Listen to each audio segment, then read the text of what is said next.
media and entertainment industry, projected to touch 2.7 trillion US dollars this year. This is an industry that is not just an economic powerhouse, but a movement that wields formidable soft power as an expansive cultural influencer of the world, reshaping, realigning, restructuring global entertainment, global media, global aesthetics, global mindset, and global lifestyle, and may I add, the index of global happiness and global wellness.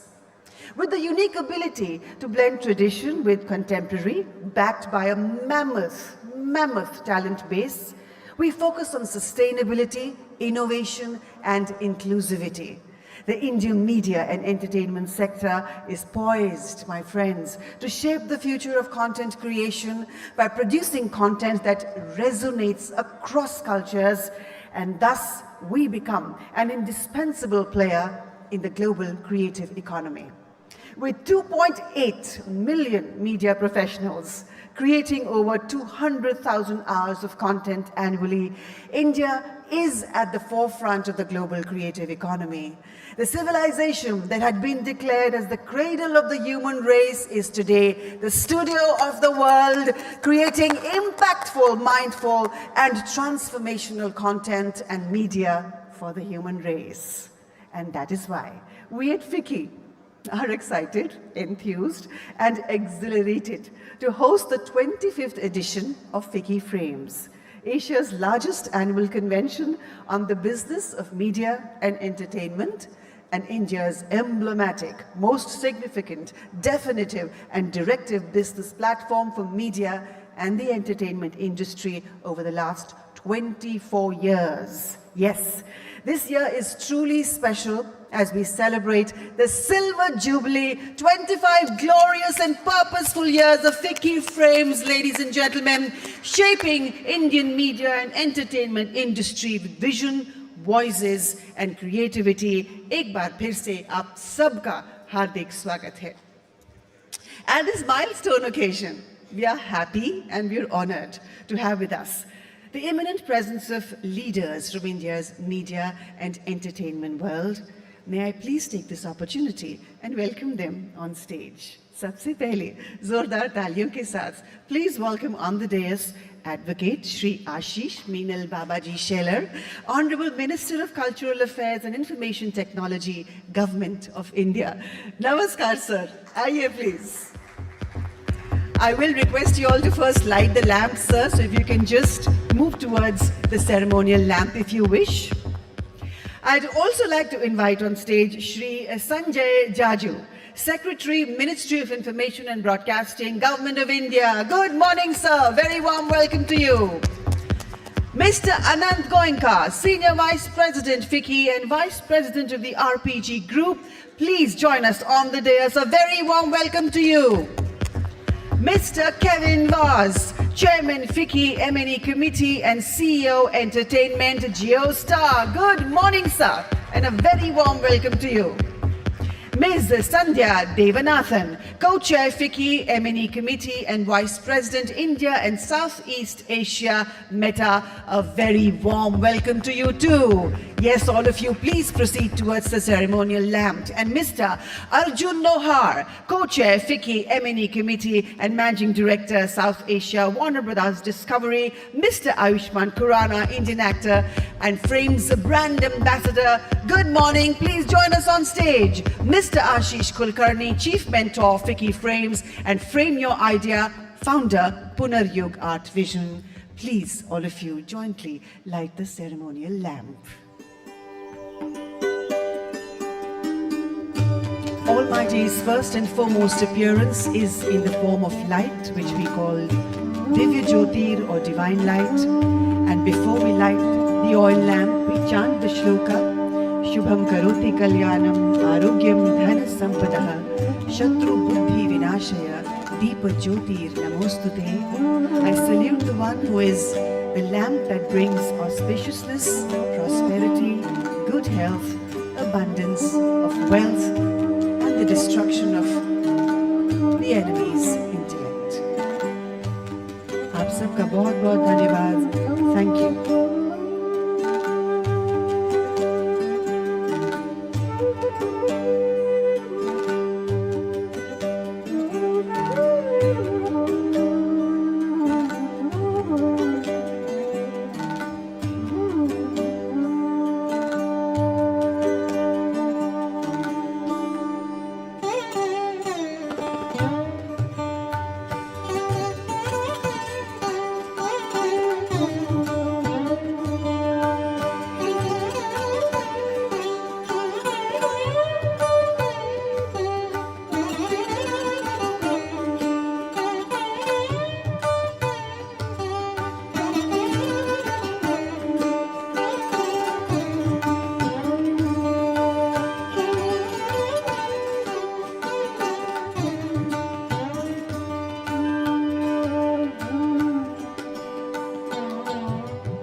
दिए के उज्ज्वलित प्रकाश के साथ Ficci Frames 2025 की inaugural ceremony का शुभ आरंभ. Please take your seat, honorable dignitaries, and thank you for lighting the ceremonial lamp.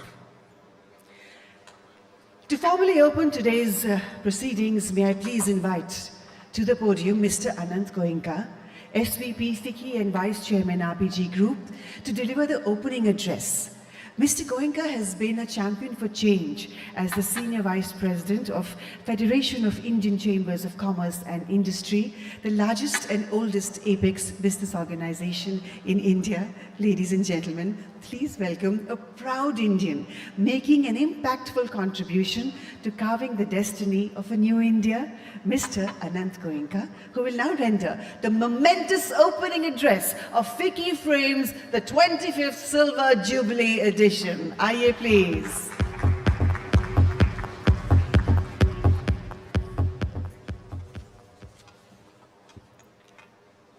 Shri Sanjay Jajuji, Secretary, Minister of Information and Broadcasting, Government of India, Shri Ashish Shelarji, Honorable Minister of Cultural Affairs and IT, Government of Maharashtra, Shri Kevin Vaz, Chairman, Ficci Media and Entertainment Committee, Ms. Sandhya Devanathan and Shri Arjun Nowar, Co-Chairs, Ficci Media and Entertainment Committee, Shri Ashish Kulkarni, Chief Mentor, Ficci Frames, and Frame Young Idea Founder, Punaryug Art Vision, and Shri Ayushman Khurana, who does not really need an introduction, respected leaders of the government, industry stalwarts, and global delegates. Good morning and a warm welcome to the 25th edition of Ficci Frames. It's a matter of immense pride to celebrate this Silver Jubilee of Frames, our flagship convention and one of the world's most respected platforms for dialogue of media and entertainment. Over the past 25 years, Frames has shaped the sector's trajectory, bringing policymakers and industry together, fostering global partnerships, and creating a trusted forum for vision building. We believe that the media and entertainment is a pillar of India's soft power, a reflection of cultural diversity, and a sector with immense potential for youth employment, innovation, and global leadership. Our annual Ficci EY Media and Entertainment Report is the benchmark for industry trends, informing policy and business decisions. This edition comes at a pivotal moment as India's creative economy enters a new era powered by digital technologies, state initiatives like Maharashtra's AVGC XR policy, and a strong national focus on ease of doing business and production incentives. This transformation calls for future-ready institutions that nurture talent, innovation, and competitiveness. For Ficci, the establishment of the Indian Institute of Creative Technology, IICT, as the National Center of Excellence is a milestone. Conceived as an industry-led platform, IICT addresses core needs, skilling, R&D, innovation, and policy alignment. It supports states in framing AVGC XR policies, sets industry standards, and builds a future-ready workforce, strengthening Ficci's role as the bridge between government, industry, and academia. As the voice of Indian industry, Ficci is proud to convene Frames as a platform for new ideas, partnerships, and collective growth. I thank the Government of India, Government of Maharashtra, our partners and delegates for their support. Together, let us shape India's evolution from the world's most prolific content producer to a global hub of creativity, technology, and innovation. On behalf of Ficci, I warmly welcome you to Frames 2025. May this Silver Jubilee inspire bold ideas, lasting collaboration, and renewed commitment to the future of Indian media and entertainment. Thank you. Thank you, Mr. Anand Goenka. Ladies and gentlemen, with 3,000 plus participants, 200 plus speakers, 50 plus sessions, and 100 plus international delegates, Ficci Frames is the leading forum for stakeholders across the entertainment spectrum this side of the world. This scale and this standard would not have been possible without the support of our partners. We must put our hands together for them. Ladies and gentlemen, please show your appreciation for our partners, our convention partner, JioStar. We are powered by Meta, our host partner, Maharashtra Industries and Maitri. Zordar taaliyan ho jaye hamare sabhi partners ke liye, please. Our state partner, Film City, our state partners, Delhi government, Gujarat, and the Madhya Pradesh government. Our national broadcast partners, Prasar Bharati and Waves Logos. Our gold partners, Google, Netflix, and Warner Brothers Discovery. Amazon Prime, our gold partner too. Moschino, our destination partner. The India Today Group, Business Multiverse partner. Our associate partners, Z, DNEG, Applause, and MPA Creative First. Once again, a huge round of applause for all the support that they have given us to render this scale and this standard of the 25th edition of Ficci Frames. And now, I'd like to invite Mr. Kevin Vaz, Chairman of the Ficci M&E Committee and CEO Entertainment JioStar, to render the industry address. With an illustrious career spanning 3 decades in the media and entertainment sector, Mr. Kevin Vaz brings a wealth of expertise and astute leadership to his role as Chief Executive Officer, Entertainment at JioStar. As a highly respected and renowned industry leader, ladies and gentlemen, he drives the media agenda as President of the Indian Broadcasting and Digital Foundation and the Indian Digital Media Industry Foundation. What absolutely amazed me is that across his distinguished career, he's delivered the successful launch and management of more than 50 television channels, driving revenue growth and spearheading innovative content strategies. It is a milestone edition at Ficci Frames. Sir, you must be very proud and excited, and we are waiting to hear from a visionary such as you. Ladies and gentlemen, please welcome Mr. Kevin Vaz to the podium.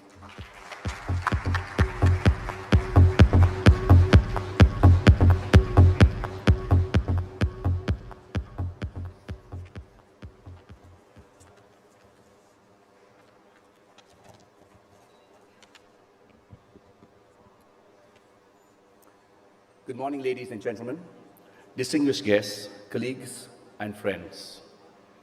It is my honor as the chairman of Ficci Media and Entertainment Committee to welcome you to the 25th edition of Ficci Frames. A quarter century of dialogue, discovery, and doing. I would like to extend a warm welcome to Advocate Shri Ashish Shelarji, Honorable Minister of Cultural Affairs, Information and Technology, Government of Maharashtra. Shri Sanjay Jajuji, Secretary, Ministry of Information and Broadcasting. Mr. Anand Goenka, Senior Vice President, Ficci. The multi-talented National Film Awards winner, Ayushmann Khurrana. And all our distinguished guests who have joined us today, making this event even more meaningful and memorable. As the writer Mark Twain once said, the secret of getting ahead is getting started. 25 years ago, we started with a vision, and today we are ahead because we never stopped. I would like to make a special mention of industry veterans and dignitaries like late Yash Chopra, Karan Johar, Uday Shankar, and many others in the past who have not only chaired the M&E committee at Ficci Frames before me, but also made this journey of 25 years momentous. When Ficci Frames first began in 2001, we saw a defining moment. The Government of India formally granting industry status to the media and entertainment sector. This was more than semantics. It opened doors to institutional finance, enabling capital inflows, investments, risk-taking in content, infrastructure, and technologies. That moment showed us what advocacy, grounded in shared purpose, can do. In the past 2 decades, we have witnessed the rise of media in different forms, from satellite television to cable, the evolution of radio, then OTT, animation, and VFX. We then grappled with regulation, debates over IT rights, content governance, and fair taxation. We also supported states in creating roadmaps, notably the National AVGC XR mission and the state-level AVGC XR policies in Karnataka, Maharashtra, and Telangana. These have been crucial in building the ecosystem that enables scale. And now, in its Silver Jubilee edition, the symbolism is profound. Rise Together is not just a theme. It's for us to reimagine, innovate, strengthen, and empower. It captures what Frames has always been and what must continue to be. The 25th edition is our chance to look back with pride, but look forward with sharper focus. As we meet over the next 2 days, there are several trends and inflection points that I believe we must engage deeply with. These are not speculative. They are already shaping the industry, and let me highlight a few of them. Firstly, the coexistence of TV and digital media. Unlike many Western markets, where digital has eroded traditional viewership, India continues to be a strong end market. Both television and digital are thriving simultaneously, each adding unique value to consumers and advertisers. The TV ecosystem spanning pay TV, free TV, and connected TV is steadily expanding, complementing the rapid growth of digital to collectively grow the overall M&E pie. Secondly, sports and broadcasting and live broadcasting. Sports consumption is at an all-time high. While cricket dominates, football, kabaddi, and esports are rapidly growing. With digital platforms offering multilingual feeds, interactive stats, and immersive fan experiences, to unlock the next step, ease of doing business, reforms must enable more live broadcasting from India. Regional and films. Regional cinema and OTT have become ambassadors of India's cultural strength. South Indian films dominate the box office shares, while Indian films win Oscars like RRR and The Elephant Whisperer. And global acclaim at Cannes, Berlin, and beyond. Co-production treaties and a revitalized NFDC are powering cross-border storytelling. AVGC, gaming, and tech-led storytelling. The AVGC sector has moved from outsourcing to original IPs. Now supported by the National Center of Excellence in Mumbai, gaming too has become mainstream. With 500 million plus users, esports gaining government recognition, and startups scaling globally with mighty support. Overall, India is now a trusted hub for cost-effective production, dubbing, and VFX services. With exports of content and co-productions rising steadily, with the global OTTs, international film festivals, and platforms like Cannes and MIPCOM showcasing Indian talent, our stories are not just traveling, they are leading. As I stand here in our 25th edition, I feel a sense of both pride and urgency. Pride in what Frames has catalyzed: policy wins, industry growth, a creative economy that employs millions, and stories that captivate billions. But urgency because the pace of change is accelerating, and this calls for a stronger collaboration from business and policymakers.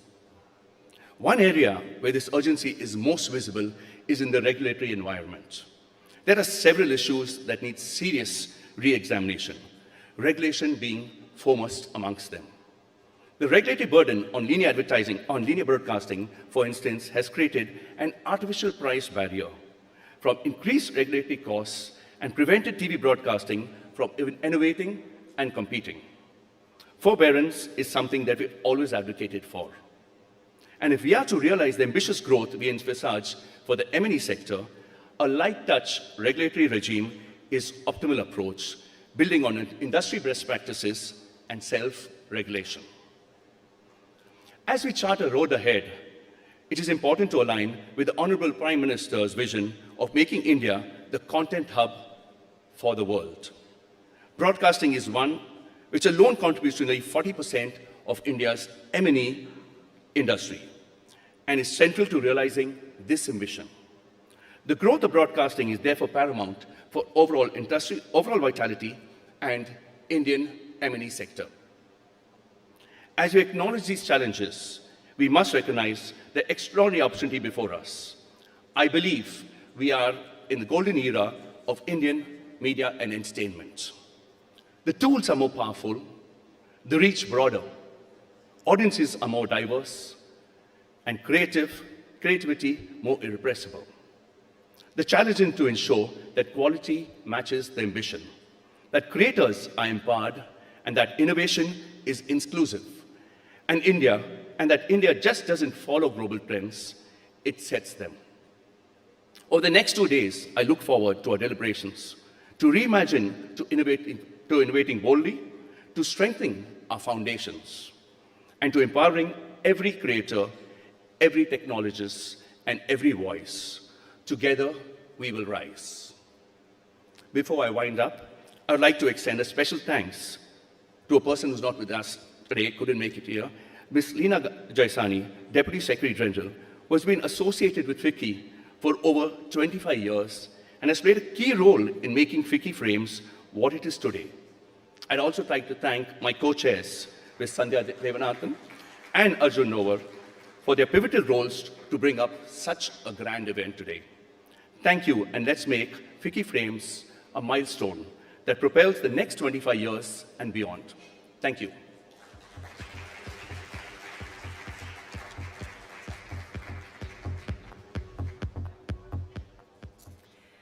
Thank you, Mr. Vaz. Indeed, we are telling stories that captivate billions, like he said.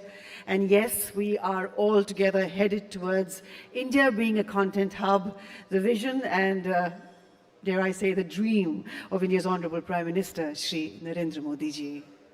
I now invite the dynamic, versatile and acclaimed actor and brand ambassador for Frames 2025, Mr. Ayushmann Khurrana, to the podium. Ladies and gentlemen, from socially resonant films to box office successes, he embodies the new face of Indian storytelling. Fearless, innovative, mindful and deeply connected with our audiences.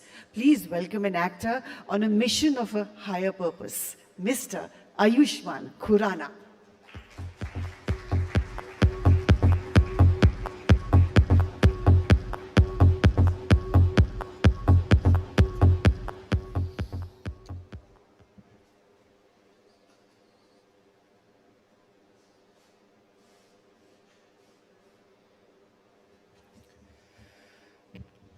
Good morning, everyone. श्रोतागण को नमस्कार. FICCI chairman Kevin was जी, लीना जी, आज इनकी तबीयत खराब है, आज से दिल्ली में है वो. जितने भी महानुभाव यहाँ पे उपस्थित हैं, सदा सादर प्रणाम. और यहाँ पर जितने हिंदी फिल्म प्रशंसक मौजूद हैं, सदा रहे भाग्यवान. सुप्रभात. मेरा नाम है Ayushman. This year is a milestone year. We are celebrating 25 years of Ficci Frames. जी हाँ, Silver Jubilee है. Big hand for Ficci Frames. They have shaped the Indian entertainment and film industry in the past 25 years. The theme of this special edition here is Silver Jubilee of Vision, Voices and Creativity.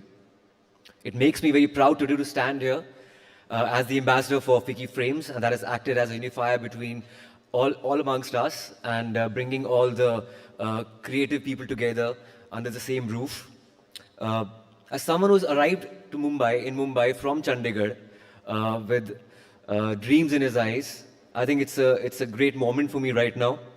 जो कहानियाँ कही जानी चाहिए थी, जो सामाजिक विषयों पर वार्तालाप होनी चाहिए थी, वो पिछले 10 सालों में मैंने अपनी फिल्मों के जरिए कही है. And this is my humble contribution as an artist towards nation building.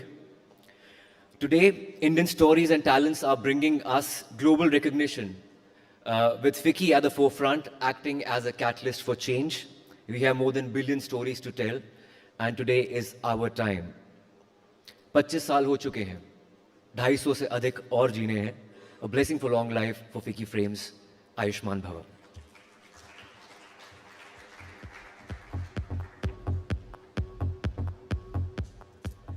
Ayushman ke liye zordar taaliyan ho jaye. We appreciate his gracious presence at this inaugural ceremony. And yes, Ayushman, aapne wahi kahaniyan kahi jinhe sunne ki Bharat ko ab zarurat hai, and kudos to you for that. Thank you once again.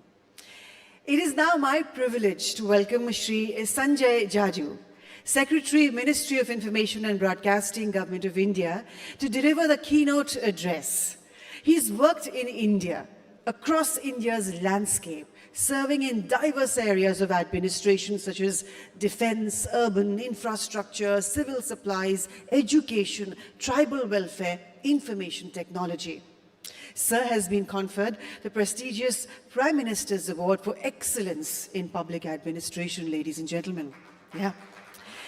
He's worked as Additional Secretary in the Department of Defense Production in the Ministry of Defense in the Government of India, and has looked after the policies for bringing in investments and growth in defense and the aerospace sectors to advance the Make in India resolve. He's been an ardent advocate of information technology for development and governance in India, and has successfully led various projects for the same, many of which have been awarded National E-Governance Awards by the Government of India. Ladies and gentlemen, I believe, and it is the truth, that it is India's administrative league that is making the groundbreaking contribution to building the India of our dreams. Please welcome one such son of the soil of India, Shri Sanjay Jaju, Secretary, Ministry of Information and Broadcasting, Government of India, who will now render the keynote address of this prestigious inaugural ceremony.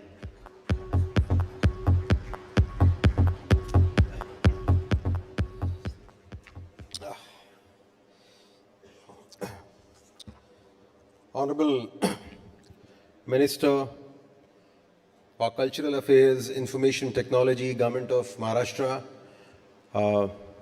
man of the moment, who has always been very supportive of the media and entertainment industry, Advocate Shri Ashish Shelarji, Chairman Ficci M&E Committee, CEO of GeoStar, Kevin Voss, Anand Goenka ji, Ashish Kulkarni ji, Sandhya, and our matinee idol, Ayushman Khurrana. All the office bearers of Ficci,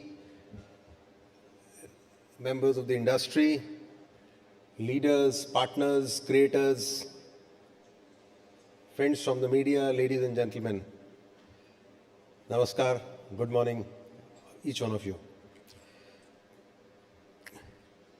I think this is not mine. I think this, can you just push it here?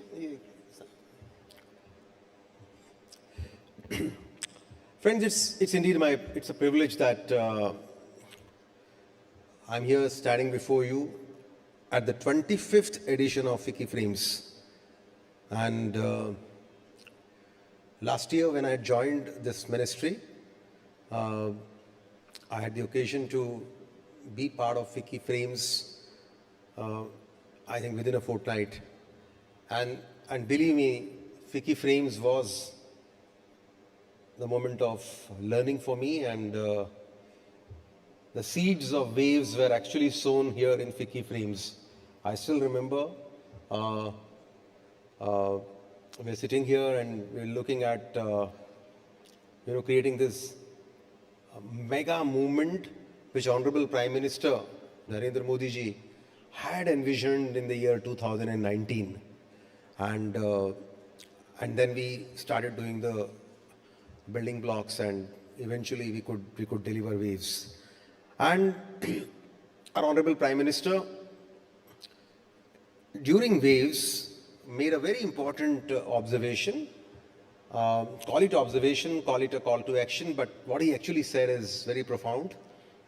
He said that India's orange economy is not merely about entertainment, it is about ideas and imagination, about turning our cultural strengths into creative energy that inspires the world.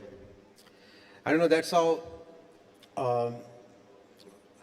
when the tagline for Waves was to be approved, multiple options were given, and from so many options came one option right from our Prime Minister's mind, which was connecting creators, connecting countries. So he actually considers media and entertainment to be pivotal to not just connecting the creators that all of us are sitting in this room are, but at the same time, it also is a way to connect the countries. And in a sense, it's about spreading the soft power of each one of us across the world. And I'm pretty happy here that today we are celebrating the 25th year. This is the power of India's creative economy, and these 25 years of evolution and the limitless possibilities that now lie ahead. Friends, Ficci Frames began its journey 25 years back. So it's indeed a landmark time. And our media landscape has undergone a completely disruptive and a quiet revolution. Now that we stand today, satellite television then just started. It started to shape our living rooms. Multiplexes started coming in, and they started to become the driving point for cinemas in our country. And I think offshoots and first wave of digital transformation had also started way back in 2000. Then over the next quarter century, you had a lot of pivotal moments. Indian creators are becoming global storytellers. Films like Lagan, Slumdog Millionaire carried India's narrative to the Oscars. Dangal broke records in China. Then Bahubali came, RRR came, followed by Elephant Whisperers. And it actually showed that Indian stories could stir hearts across continents. And the recent success of Kantara proves the point that actually we have Biren sitting here, right here, architects of this great movie. And the successes of all these movies actually tells us that we have large number of stories which are still waiting to be told. And as was pointed out by Honorable Prime Minister, we actually have 10,000 stories. We have only told 25 so far. So I think there is a huge scope for us to take these stories to the world and across continents, because these stories can definitely stir hearts. At the same time, in between also came a lot of independent films. NFDC produced Lunchbox. Court also redefined subtlety and realism. And now that you have large number of new age creators across the length and breadth of our country, across small towns, mafuzal towns, villages, on digital platforms, all these digital platforms are giving voices to many stories that are coming in from small towns and unheard corners of our country. And friends, in this age and times, Indian creators have actually proved that our stories now can transcend language.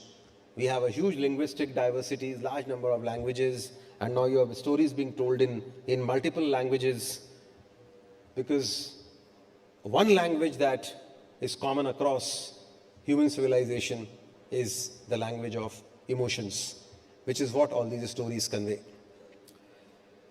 So friends, from silver screens to small screens, that's been the journey of these 25 years. And I think this actually is a journey of our media and entertainment landscape as well. So the journey of Ficci Frames actually coincides with the evolution of the India's media and entertainment landscape as well. In 2000, when it all started, the total size of the industry was around 25,000 crore. Now we are close to about 2.5 trillion, 2.5 lakh crores, growing over tenfolds in 25 years.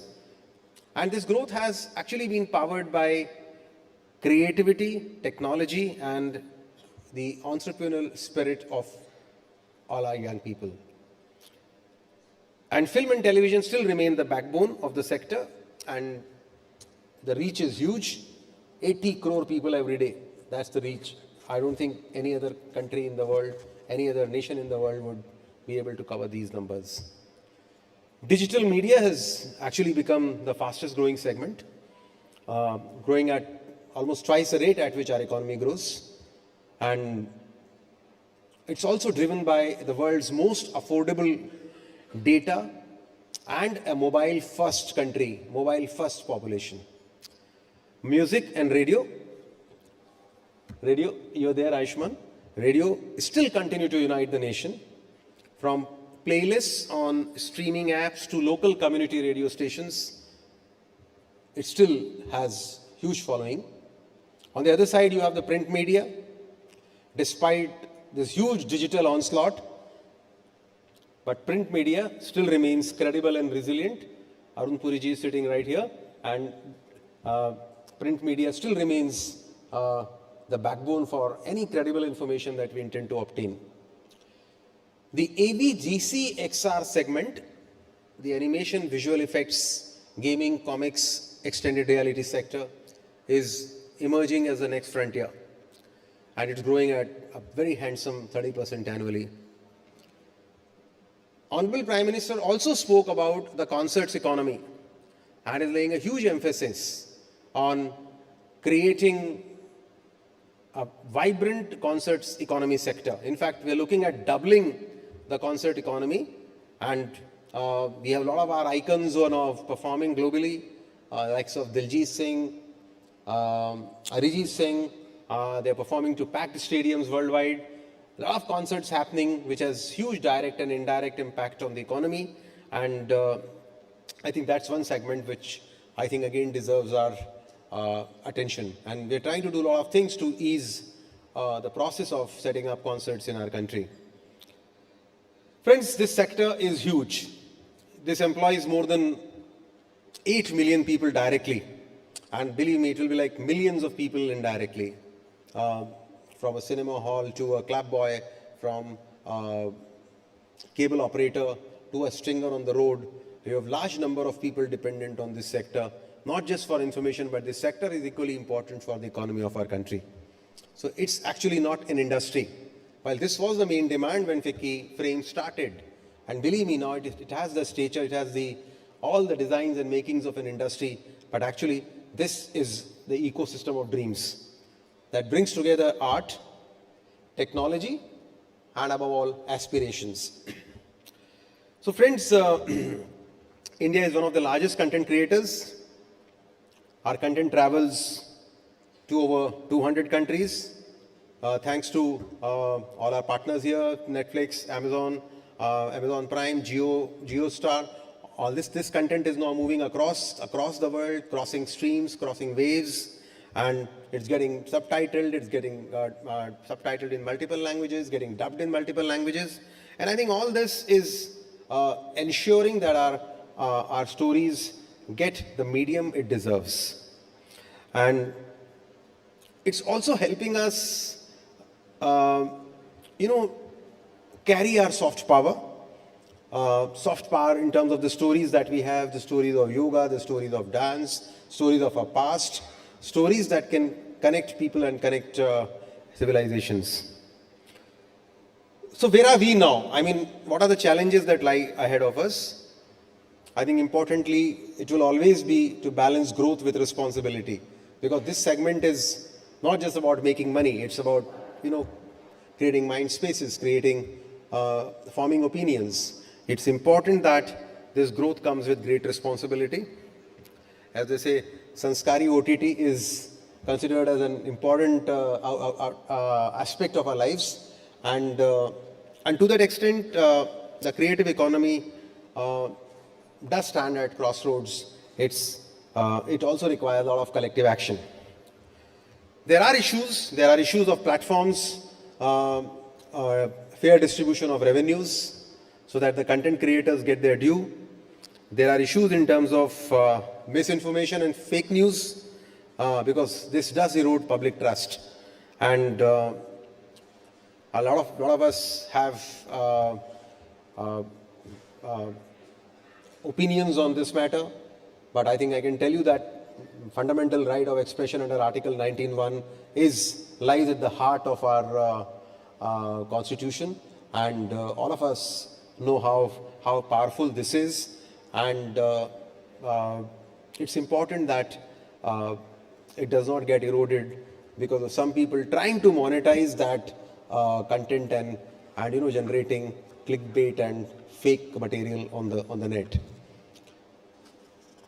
There are issues in terms of, as I was mentioning, piracy, because intellectual property lies at the core of any creative process, and it's important that the content creator is able to monetize the value that comes out, because if that doesn't happen, you will never get the content coming out in an open economy. So it's important that piracy also deserves equal attention. We have been paying, we have also created groups, we have also made working groups, we have also brought in Motion Pictures Association, Producers Guild, and now we are creating an application through which pirated material would, because it has implications for our national security, it has implications for money laundering, and it's also coming in from offshore accounts. So it's important that piracy deserves the kind of attention which is being given now.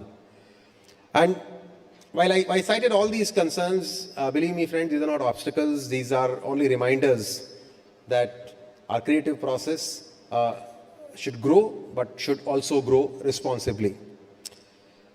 Yes, while these challenges are there, opportunities, huge. This is the next golden age of Indian creativity, as was being pointed out by previous speakers. AVGC XR has huge potential. We need to convert India into the world's content production hub, from animation for Hollywood to gaming for global audiences. Artificial intelligence is becoming a huge disruptor for this segment. It's very important that we minimize the damage it might cause and harness the gains that are going to come out of this technology. 5G direct to mobile is also another important segment which is going to redefine how our content is consumed within our country. International collaborations and co-productions is very important. The Prime Minister of UK is coming to Mumbai tomorrow. He's also visiting Yashraj Studios, and Minister Saab was referring to endless possibilities that exist for co-productions to happen. We have co-production treaties with close to 17 countries. We have incentives being offered, and it's important that filmmakers look at these treaties, look at these incentives, create content that can cater to the audiences on both sides. And I think that's what is important here. We might think that we have a great story, but this story has to be international story if it has to travel the borders. And I think that's where some of these things will come into play. Honorable Prime Minister has been laying a huge emphasis on this segment, and believe me, he's trying to make efforts, and Government of India is trying to make efforts to consistently create enabling environment for this sector to thrive. And this is being done through policy support, through institutional support, and also global outreach. And it's in this context, this global outreach context, that World Audiovisual and Entertainment Summit, all of you are aware of it. Mumbai Mumbaikars definitely know it because our Chief Minister Saab and Minister Saab ensured that entire city was painted with waves when waves happened. And believe me, you made a huge statement. Few days back, our Minister Saab, Ashwini Vaishnavji, was mentioning that one of the ministers of a very important country, first world, as they call them, used to call them then, he said that I came to India with an understanding that I'm coming to a country and I'll see a third world level effort. But now I'm going back and I know that it is much beyond the first world level. And I think that huge credit goes to the government of Maharashtra for hosting and organizing Waves at a level at which it was. And believe me, friends, the idea was that Waves should become a platform for bringing together the global creative economy. It's going to be a biennial event. It's going to happen in 2027. But the process of Waves is going on. As the Prime Minister said, Waves is not an event. Waves is a movement. Waves, by definition, mean that it starts when the old wave ends and an old wave gives birth to a new wave. That's how he coined it. And that's how the inaugural edition has happened. And now we have series of events happening. Waves Bazaar events are happening everywhere. We had a recent event in Melbourne. We had an event in Busan. We had an event in Toronto. We had an event in multiple other countries. We are also having Waves Bazaar event everywhere. Now our creators are taking their content outside, and that's how ideas are meeting opportunity, and passion is becoming paisa. Craft is becoming commerce. So to that extent, Waves Bazaar is a great help. Wave X is another initiative that's doing rounds. It's our effort for creative startups to get access to mentorship. And very happy to tell you that WaveX has already started now in the Indian Institute of Creative Technology. Our CEO is here, right here. They also have a booth outside. And Indian Institute of Creative Technologies, the NFDC campus of which has already been started by the Minister and the Chief Minister. And the campus is already there. And we have also issued the tenders for the new campus to begin. And hopefully the tender work will start from December. And hopefully 2028 is when we intend to start the first class in the new campus at Goregaon. And that's also of great essence. Then we also have the Create in India challenges. These innovations and these challenges covered more than 1 lakh creators. And then we have the final 700 of them who had come to Waves. And now we are making efforts to ensure that each one of them is incubated and supported to go higher up in the value chain. India Cine Hub is our digital single window system. Somebody was mentioning to me that some of the countries' subsidy amounts are not being returned or whatever. But now in our country, we have at least ensured that we have an online system for not just giving them permissions, for ensuring that the money is returned as promised. And India Cine Hub is not just for international collaborations to come in. India Cine Hub is now being used even by Indian producers who want to get access to multiple things that are required for doing shootings, etc. in our country. All the states are onboarded on the India Cine Hub, and I would request all of you to make use of that. We are also recrafting India Cine Hub to ensure that it also becomes a single window platform for concerts.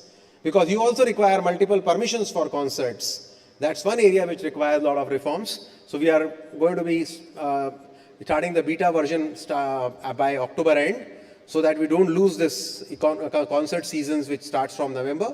And that will also give a huge fillip to the concert economy sector. Indian Institute of Creative Technology, as was mentioned by Kevin, has already started. The campus is there, and I would request each one of you to visit the campus. I'll also request each one of you to bring in your employees to do some reskilling. The course design is being done by all the esteemed members. Biren is here, Ashish is here, and all of them have been trying to make this institution, which again is not Government of India. It's a very unique model. Indian Institute of Creative Technology is owned by Ficci and CII 52%. So it's actually industry's own effort. Government of Maharashtra and Government of India has the remaining 48%. So it's owned by the industry, and I would request each one member of the industry to look at the courses being offered, try and send your employees there, get them upskilled. If you have startup, if you don't have a space, you require an incubation infrastructure, it's available in IICT. We have also got hold of a good technology infrastructure. We have also got tie-ups with multiple technology brands in the country. So you can all you make use of that for startups to be incubated, not just in IICT, but we also have multiple institutions. We have 3 film and television institutes in Pune, Kolkata and Itanagar. You can make use of them. We also have 6 Indian Institutes of Mass Communication available for the media and entertainment industry. We have also got tie-ups with multiple incubation partners across the country, the likes of T-Hub, Indian Institute of Technologies, etc. So I think this whole process of incubating media and entertainment startups can move at pace now. We are also trying to look at reforms in the broadcasting segment. We understand there are pains there in the market because of technological disruptions. We are also looking at reforms for DTH, for television segment. We are also looking at multiple other segments to bring in reforms, all announced by the Honorable Prime Minister during the Independence Day speech this year. So each segment is now being looked at as to how we can bring in reforms so that India could become the world's most vibrant, ethical and innovative creative economy. So friends, I'm very happy to be here, very happy to be at Ficci Frames, and very happy that it's a Silver Jubilee year. And Silver Jubilee year also always gives us the inspiration to look at the next 25 years. So again, a pivotal moment for all of us that we are looking at the next 25 years where ideas can become enterprise, where technology enhances, not replaces Indian and human creativity. And it's a call to the industry, innovate fearlessly and tell stories that uplift. Call to the investors, believe in the promise of Indian creativity. Call to the creators and artists, continue your journey to shape India's cultural narrative with courage and conscience. We are deeply committed to supporting this vibrant sector, not just as a regulator, but as an enabler, as a collaborator, and a believer in its vast potential. Let us frame the next quarter century of Indian media and entertainment together. One that is bold in creativity, fair in conduct, and global in impact. Jai Hind, Jai Bharat.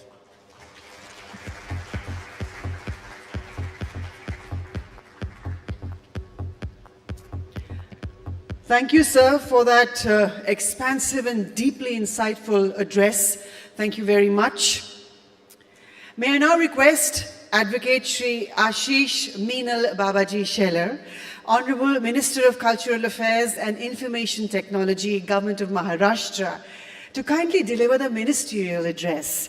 Honorable Minister is leading Maharashtra's cultural affairs and information technology sectors. Sir, please. I wanted to introduce you, but... It's okay. Good morning to everybody.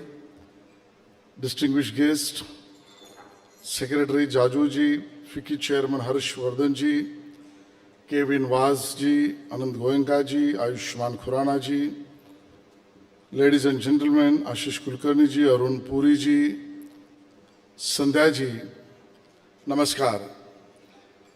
I am very well aware that within no time our Honorable Chief Minister is going to be arrived here, and therefore within no time I have to complete my speech.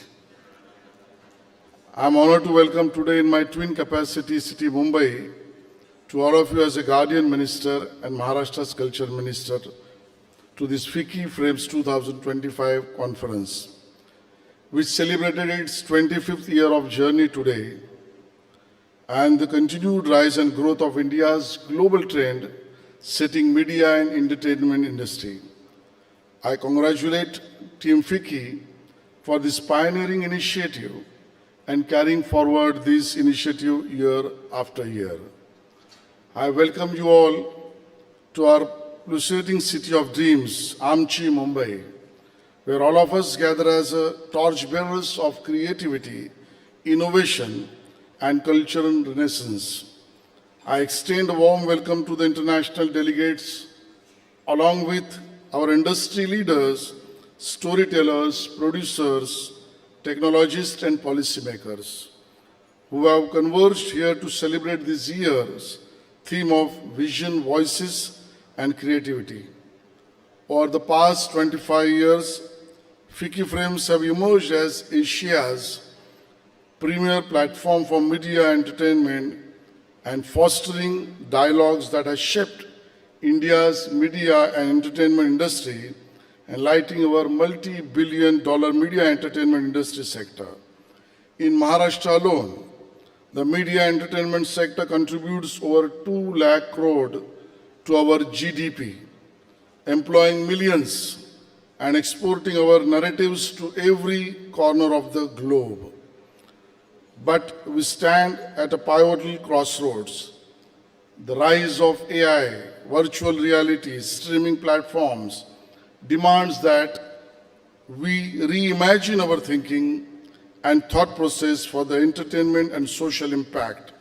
We must innovate with the technologies that amplify regional and local voices, giving space to award-winning Marathi cinema to local stories alongside national connect.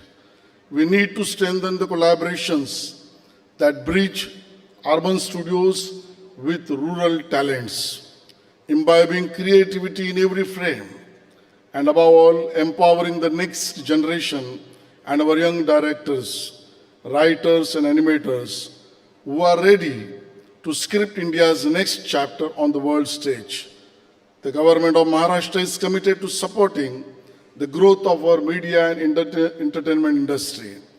Our government rolling out initiatives like Maharashtra Film Policy, establish our new film cities across Maharashtra, opening with the central government and IICT to equip our youth and creators with necessary skills, and the annual Waves Summit platform, which will firmly establish India as one of the leading hubs of the world media and entertainment industry.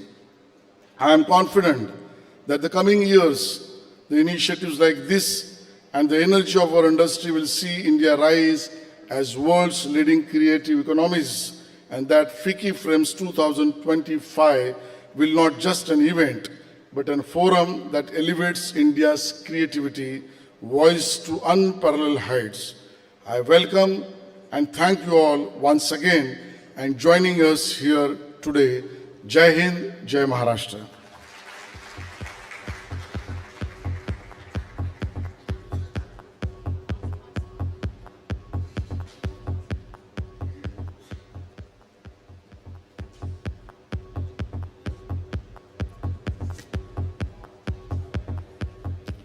Honorable Minister Ashish ji, thanks a lot for accepting our invitation and coming here.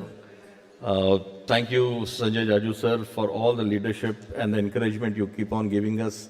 And also, you've been a great taskmaster. We have learned a lot from you. Anand Goenka ji, thanks so much for being here at the shortest notice.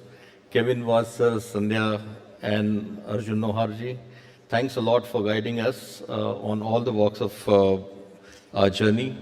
And Ayushman Khurana ji, thanks for being there and encouraging all our youth constantly, year after year. A big thank you to all the audience, all stakeholders, the sponsors, media, and every single person who has made Ficci Frames so great. This is the 25th year. I have been one unique feature in my life to have witnessed 24 of them out of the 25. And it gives me a great pleasure to see many common faces who come year after year. This is a big thank you. I would like you to be seated because the CM has already arrived. So we are going to have the next session fairly fast so that we actually make sure that we actually finish in time. And that's why I would like to ensure that all of you who are standing, please be seated. and make sure that you are comfortable, and we will get CM very fast here. Thank you very much for a great inaugural session. Thanks so much. आप सबका बहुत बहुत धन्यवाद. Thank you so much, esteemed dignitaries on the dais. I request you to kindly take your seats in the front tables. Ladies and gentlemen, Maharashtra, the state, has been central to Indian filmmaking since its very inception. The birthplace of Indian cinema, Hindi cinema's hometown, and may I add, the heart of Indian cinema, particularly for Indian Hindi cinema and Indian Marathi cinema. With Mumbai being a major hub for over a century, hosting the first Indian film studio, Dadasaheb Phalke ji, considered the father of the Indian film industry. Phalke ji produced the first Indian feature film, Raja Harishchandra, in 1913 in Maharashtra. Marathi cinema holds the distinction of being India's oldest industry. Thank you all. Early contributors to Indian cinema from Maharashtra include Harishchandra Sakharam Bhatwadekar and the Patwardhan family of Kalyan. Wow, so much history right here on the land of Maharashtra. The state government built Film City to support the industry, which was later named Dadasaheb Phalke Nagar in his honor. The National Museum of Indian Cinema is located here in Mumbai. Maharashtra is indeed the Maharashtra for Indian cinema. And on the land of the Maratha Samrajya, founded by Chhatrapati Shivaji Maharaj, men and women and all filmy hearts craft dreams and tell stories to 2 billion Indians worldwide.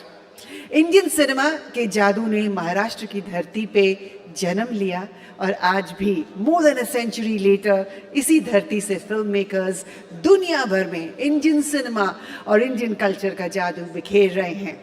In Maharashtra, in Mumbai, at the 25th edition of Ficci Frames, we have a landmark conversation taking stage. The fireside chat, ladies and gentlemen, Maharashtra and movies shaping the future of India's creative economy. May I please request Shri Anant Goenka to kindly take position on the podium and introduce the guests of this session to you.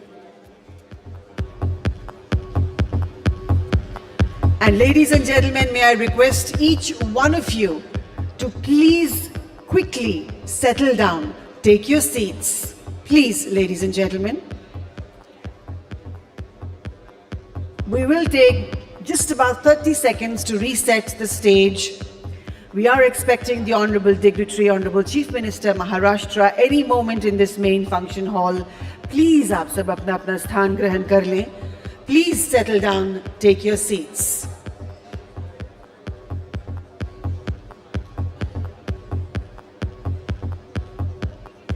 We request our friends from the press and the electronic media to please clear the aisle way for the Honorable Dignitary to make his way to the stage.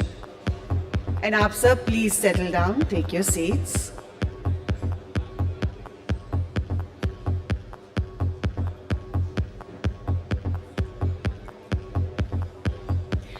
May I request Shri Anant Goenka to please join us on stage.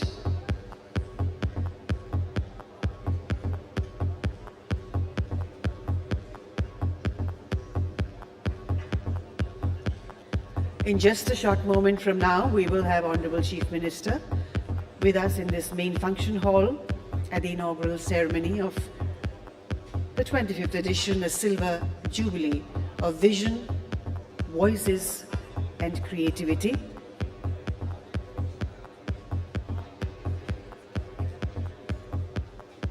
Ladies and gentlemen, may I please request you all to settle down, take your seats.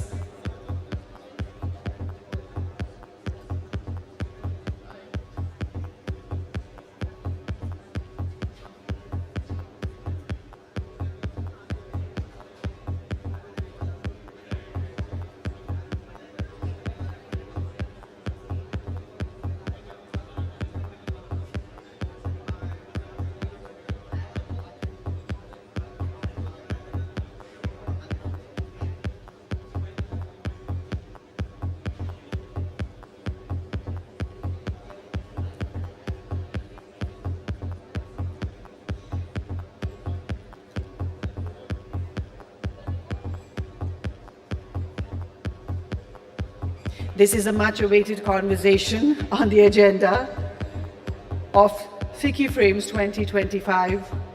The Chief Minister of Maharashtra in conversation with, guess who?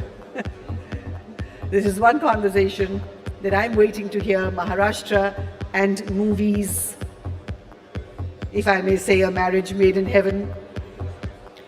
This is the land where it all began, and cinema of India is literally steering the chariot of India's credible soft power across the world. And as India gets ready to take its position once again, reclaim its position once again as Vishwaguru, India's media and entertainment industry will play a decisive, critical and pivotal role in telling stories to the world and sharing pieces of content that tell the story of India to not just India, but to the entire world, thus helping transform our world into a better place. I know I'm saying this again and again. I apologize, but please, all of you, do settle down, take your seats, and our friends from the press, if you could clear the aisleway, as the Honorable Dignitary will now make his way to the stage. We have a day packed with extremely insightful, impactful, and engaging sessions. As I said earlier when I began, we have more than 50 sessions lined up for you across Ficci Frames 2025. We have international delegates who number more than 100. We have 200 accomplished speakers and renowned experts with us at Ficci Frames 2025 who will take stage and engage you all in insightful discussions, sharing of experiences, dissemination of knowledge. We have many, many students here with us who will be nurtured by Ficci Frames through masterclasses and workshops. All of this action happening right here in Mumbai, Maharashtra at Ficci Frames 2025. Ladies and gentlemen, please settle down. A few of you are still standing. We are going to head into the fireside chat any moment now.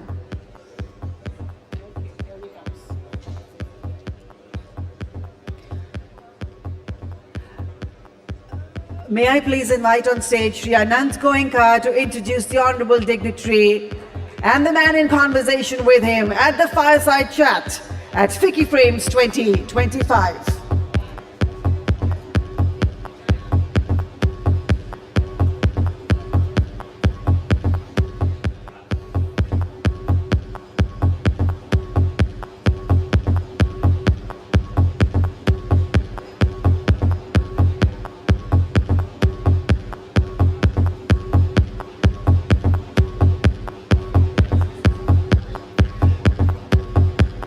It is my deep honor to introduce this next segment. The theme for the next segment is Maharashtra and movies. And we could not have anyone better than our Honorable CM himself, Shri Devendra Fadnavis, to speak about Maharashtra, and renowned actor and producer Padma Shri Akshay Kumar to speak about movies. A big hand, ladies and gentlemen, for our Chief Minister and Padma Shri Akshay Kumar. Warm welcome on the stage.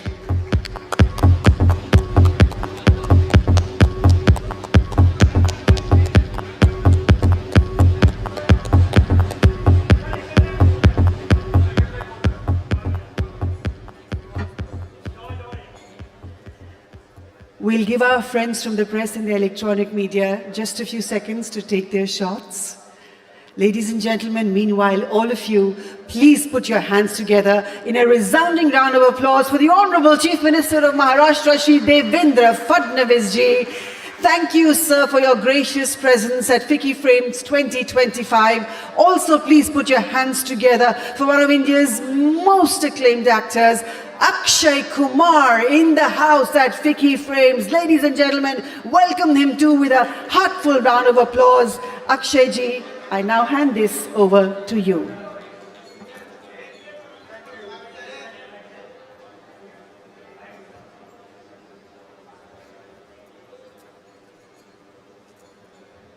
Requesting our friends from the press and electronic media to now settle down.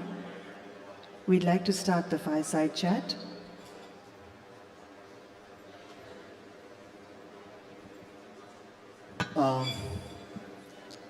आप सब media जनों से request है, या तो कोई जो पीछे जितने भी खड़े हैं बैठ जाइए, क्योंकि ना the audience can not see us and we can't see the audience. Please a request.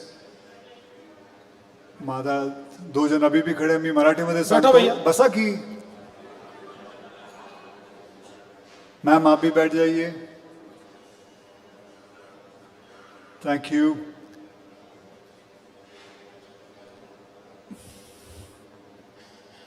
Well, good morning. It's a lovely day. 25 years of Ficci. We all here gathered. हमारे साथ हमारे चीफ मिनिस्टर साहब हैं, और आज मुझे मौका मिला है. ये ज़िंदगी में मेरा सेकंड टाइम है जो मैं किसी का इंटरव्यू ले रहा हूँ. पहली बार मुझे मौका मिला था प्रधानमंत्री जी का इंटरव्यू लेने के लिए, और अब मुझे हमारे चीफ मिनिस्टर साहब का इनका इंटरव्यू लेने का मौका मिला है. तो सर, मैंने उनसे एक क्वेश्चन किया था प्रधानमंत्री जी से कि आप आम कैसे खाते हैं, तो लोगों ने मजाक उड़ाया था. लेकिन सर, मैं नहीं सुधरूंगा. आप नागपुर से हैं, और Nagpur is very famous for the mangoes. तो सर, मैं आपसे ये पूछना चाहता हूँ, आपको नॉट मैंगोज, ऑरेंजेस, तो आपको सर ऑरेंजेस अच्छे लगते हैं? बिल्कुल अच्छे लगते हैं, बहुत अच्छे सर, आप उसे वो कैसे खाते हो? छील के खाते हो या उसको जूसर में डाल के जूस पीते हैं? मैं आपको एक नई पद्धति बताता हूँ. ये जो ऑरेंज होता है ना, उसको पील किए बिना यू जस्ट कट इट, और उसको कट करके 2 भागों में आप कर दीजिए. उसके ऊपर थोड़ा नमक डालिए. मतलब उसको पील करके? हाँ, ना, जस्ट काट दीजिए. ओके. जैसा कि वैसा उसका वो कवर सब रहने दीजिए. Don't peel it. उस पर थोड़ा नमक डालिए, और फिर जैसे आम खाते हैं वैसे उसको खाइए. कवर मत खाइए. उसका जो जूस है उसको आप खाइए और चूसिए. देखिए, एक अलग ही आपको फीलिंग आएगा ऑरेंज खाने का. ये सिर्फ ओजी लोगों को मालूम है जो नागपुर से है. They only know it how to eat. So that's great. तो आज एक समथिंग नई चीज सीखने मिली है. So I'm surely going to try this. So sir, second question की तरफ चलते हैं सर. सर, मैं इस फिल्म इंडस्ट्री के अंदर I've been an actor, और सर आप जो हैं वो पॉलिटिक्स के दुनिया के स्टार हैं. सर, आप बताइए कोई ऐसी फिल्म, जैसे कि मैं किसी पॉलिटिशियन को देखता हूं, कभी उनसे इंस्पिरेशन लेता हूं. सर, आपके लिए कोई ऐसी फिल्म या कोई ऐसा इंसान हो जिसको आपने इन्फ्लुएंस किया हो आपके लीडरशिप के लिए, जो फिल्म इंडस्ट्री के अंदर हो? देखिए, पहली बात तो यह है कि फिल्म्स जो हमको इन्फ्लुएंस करती है वो not as a leader, but it influences हमारी जो संवेदनाएं होती है, जो एक ह्यूमन फीलिंग होता है हमारा, उसको फिल्म्स जो है वो एक प्रकार से प्रभावित करती है. तो ऐसे कई फिल्मों ने मुझे प्रभावित किया है. लेकिन जहाँ तक आप पॉलिटिक्स की बात करेंगे, तो एक फिल्म है जिसका मैं जिक्र करना चाहूँगा कि उस फिल्म ने मुझे प्रभावित तो किया, लेकिन उस फिल्म ने मेरे लिए इतनी समस्याएं बढ़ाई, और वो फिल्म है नायक. हाँ, उन नायक फिल्म में अनिल कपूर जी एक दिन के चीफ मिनिस्टर बनके दिन भर में इतने काम कर देते हैं.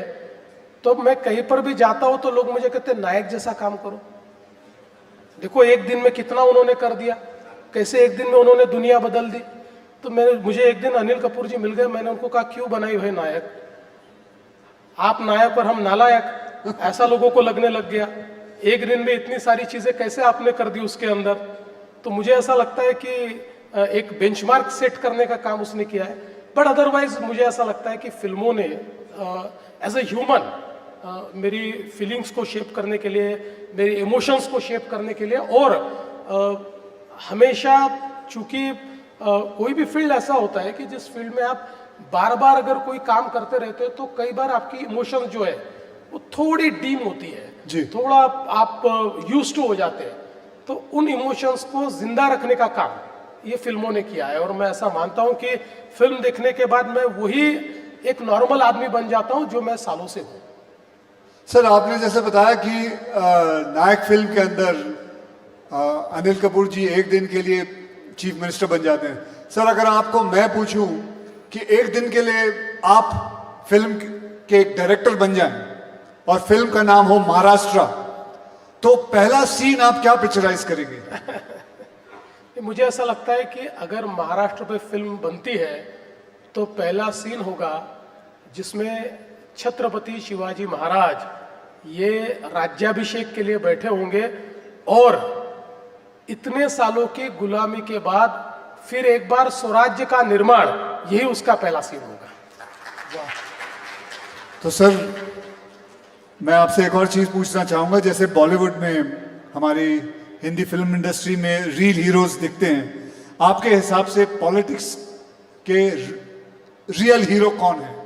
देखिए आज अगर हम लोग भारत को अगर हम देखें तो भारत के इस पूरे पॉलिटिकल हिस्ट्री में हमको रियल हीरो के रूप में हमारे प्रधानमंत्री नरेंद्र मोदी जी दिखाई देते हैं।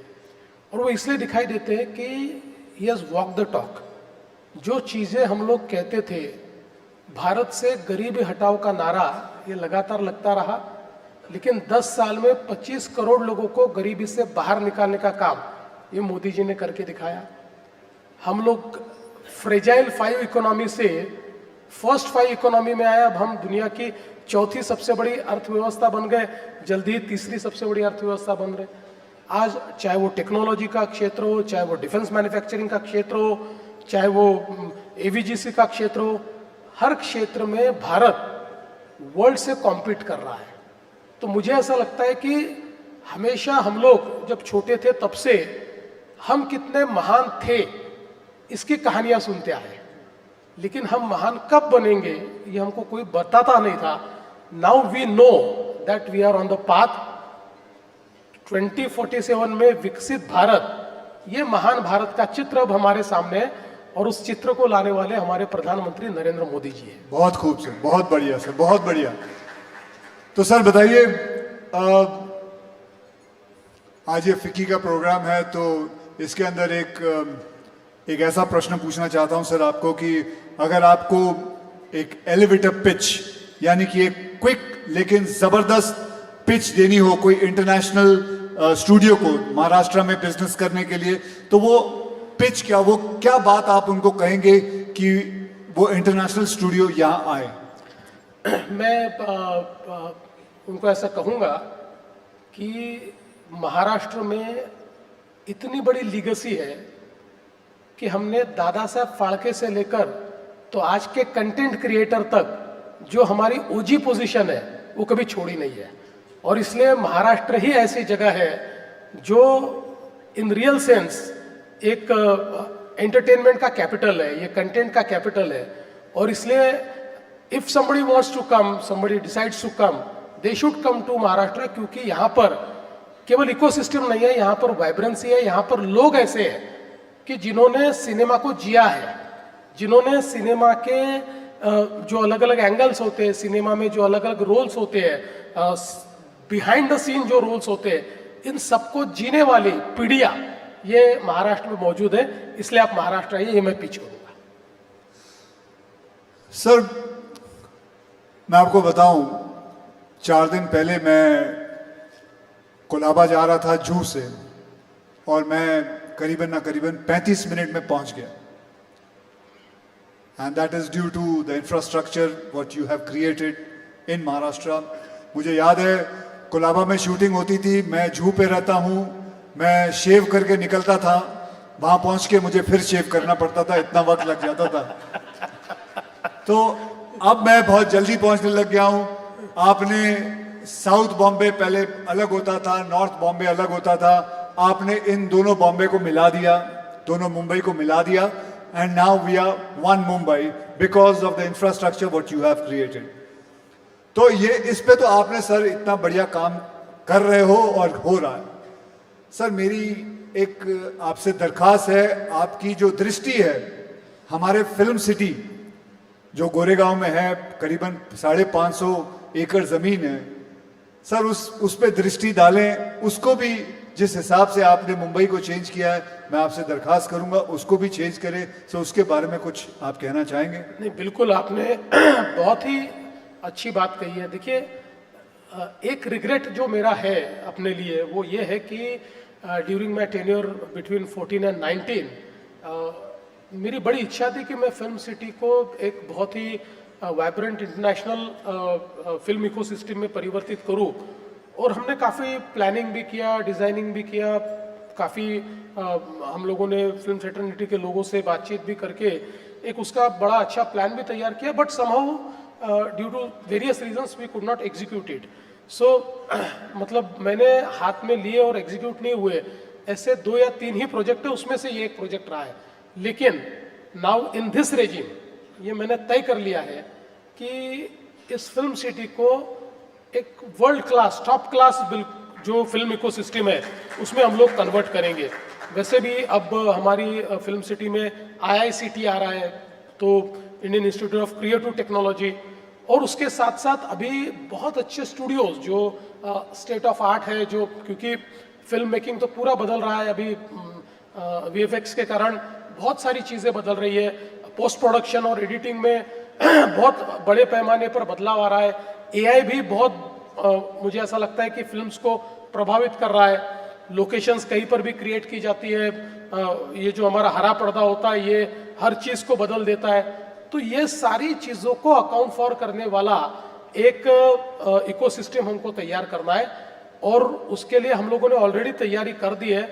मैं ऐसा मानता हूँ कि with in a years time हम लोग ये ट्रांसफॉर्मेशन शुरू करेंगे, और उसके बाद के 4 सालों में इस पूरे एरिया को हम ट्रांसफॉर्म करेंगे। जैसे दुनिया में कई देशों में वहाँ के स्टूडियोज़ को, वहाँ के फिल्म इकोसिस्टम को, वहाँ के सारा कंटेंट क्रिएशन को एक आइकॉनिक ऐसी दुनिया में एक नाम मिला हुआ है, इसी प्रकार का नाम जो, चूंकि ये फिल्म सिटी ऐसे है कि देश की क्लासिकल फिल्में सारी जो ओल्ड क्लासिक्स है ये सब यहाँ पर शूट हुई है। लेकिन आज मैं जानता हूँ कि फिल्में वहाँ शूट होती है, लेकिन अलग अलग जगह भी होती है। आज अगर हम लोग मीरा भाईंदर की तरफ चले जाए तो इतने वहाँ पर बड़े बड़े ये स्टूडियोज तैयार हो गए, हालांकि वहाँ कोई बहुत सुविधाएं नहीं है, मतलब कई बार बिना सुविधाओं के भी वहाँ शूटिंग होती है। तो इसका सीधा कारण है कि जो इकोसिस्टम हमने देनी चाहिए थी वो हम नहीं दे पाए, इसलिए इस प्रकार की इकोसिस्टम मशरूम हो रही है। तो हम ये चाहते हैं कि इतना बड़ा हमारे पास फिल्म सिटी है, इस फिल्म सिटी को टोटली ट्रांसफॉर्म करना चाहते हैं, और मैं आपको I would like to assure you that in years time we will start it. So that is great. तो ये तो सबसे अच्छी न्यूज़ है कि हमारी फिल्म सिटी जो है गोरेगांव में 4 साल के अंदर काफ़ी कुछ बदलाव आ जाएगा। एंड हमारा chief minister has promised us. Sir मैं एक और बात पूछना चाहूँगा। सर मैं मराठी सिनेमा का बहुत बड़ा फ़ैन हूँ सर। मैं समझता हूँ जिसका मतलब screen play, story, Marathi cinema की जो स्क्रीन प्ले स्टोरीज और जो किस्म के मुद्दे उठाते हैं, मैं ज़्यादा करके जगहों पे नहीं देखता। I think they are the one of the best. Sir तो मैं ये जानना चाहूँगा सर, जेन ज़ी में इसे पॉपुलर बनाने का आपका कोई प्लान है कि इसको कैसे पॉपुलर बनाया जाए? और दैट्स इट सर। नहीं, बहुत अच्छा प्रश्न आपने पूछा, और मैं आपको कहना चाहता हूँ कि मराठी फिल्म ये इतनी ताकतवर क्यों है। इसका एक कारण है कि मराठी थिएटर ने इसको ताकतवर रखा है। आज भी अगर हम देखें तो देश में जो हमारे भाषाई थिएटर्स है, चाहे वो हिंदी हो या अलग अलग भाषाओं के थिएटर्स हो, इसमें कहीं ना कहीं हमको थोड़ा सा एक ऐसा लगता है कि समहाउ दे आर, मतलब उनकी शीन थोड़ी कम हो रही है, ऐसा हमको ध्यान में आता है।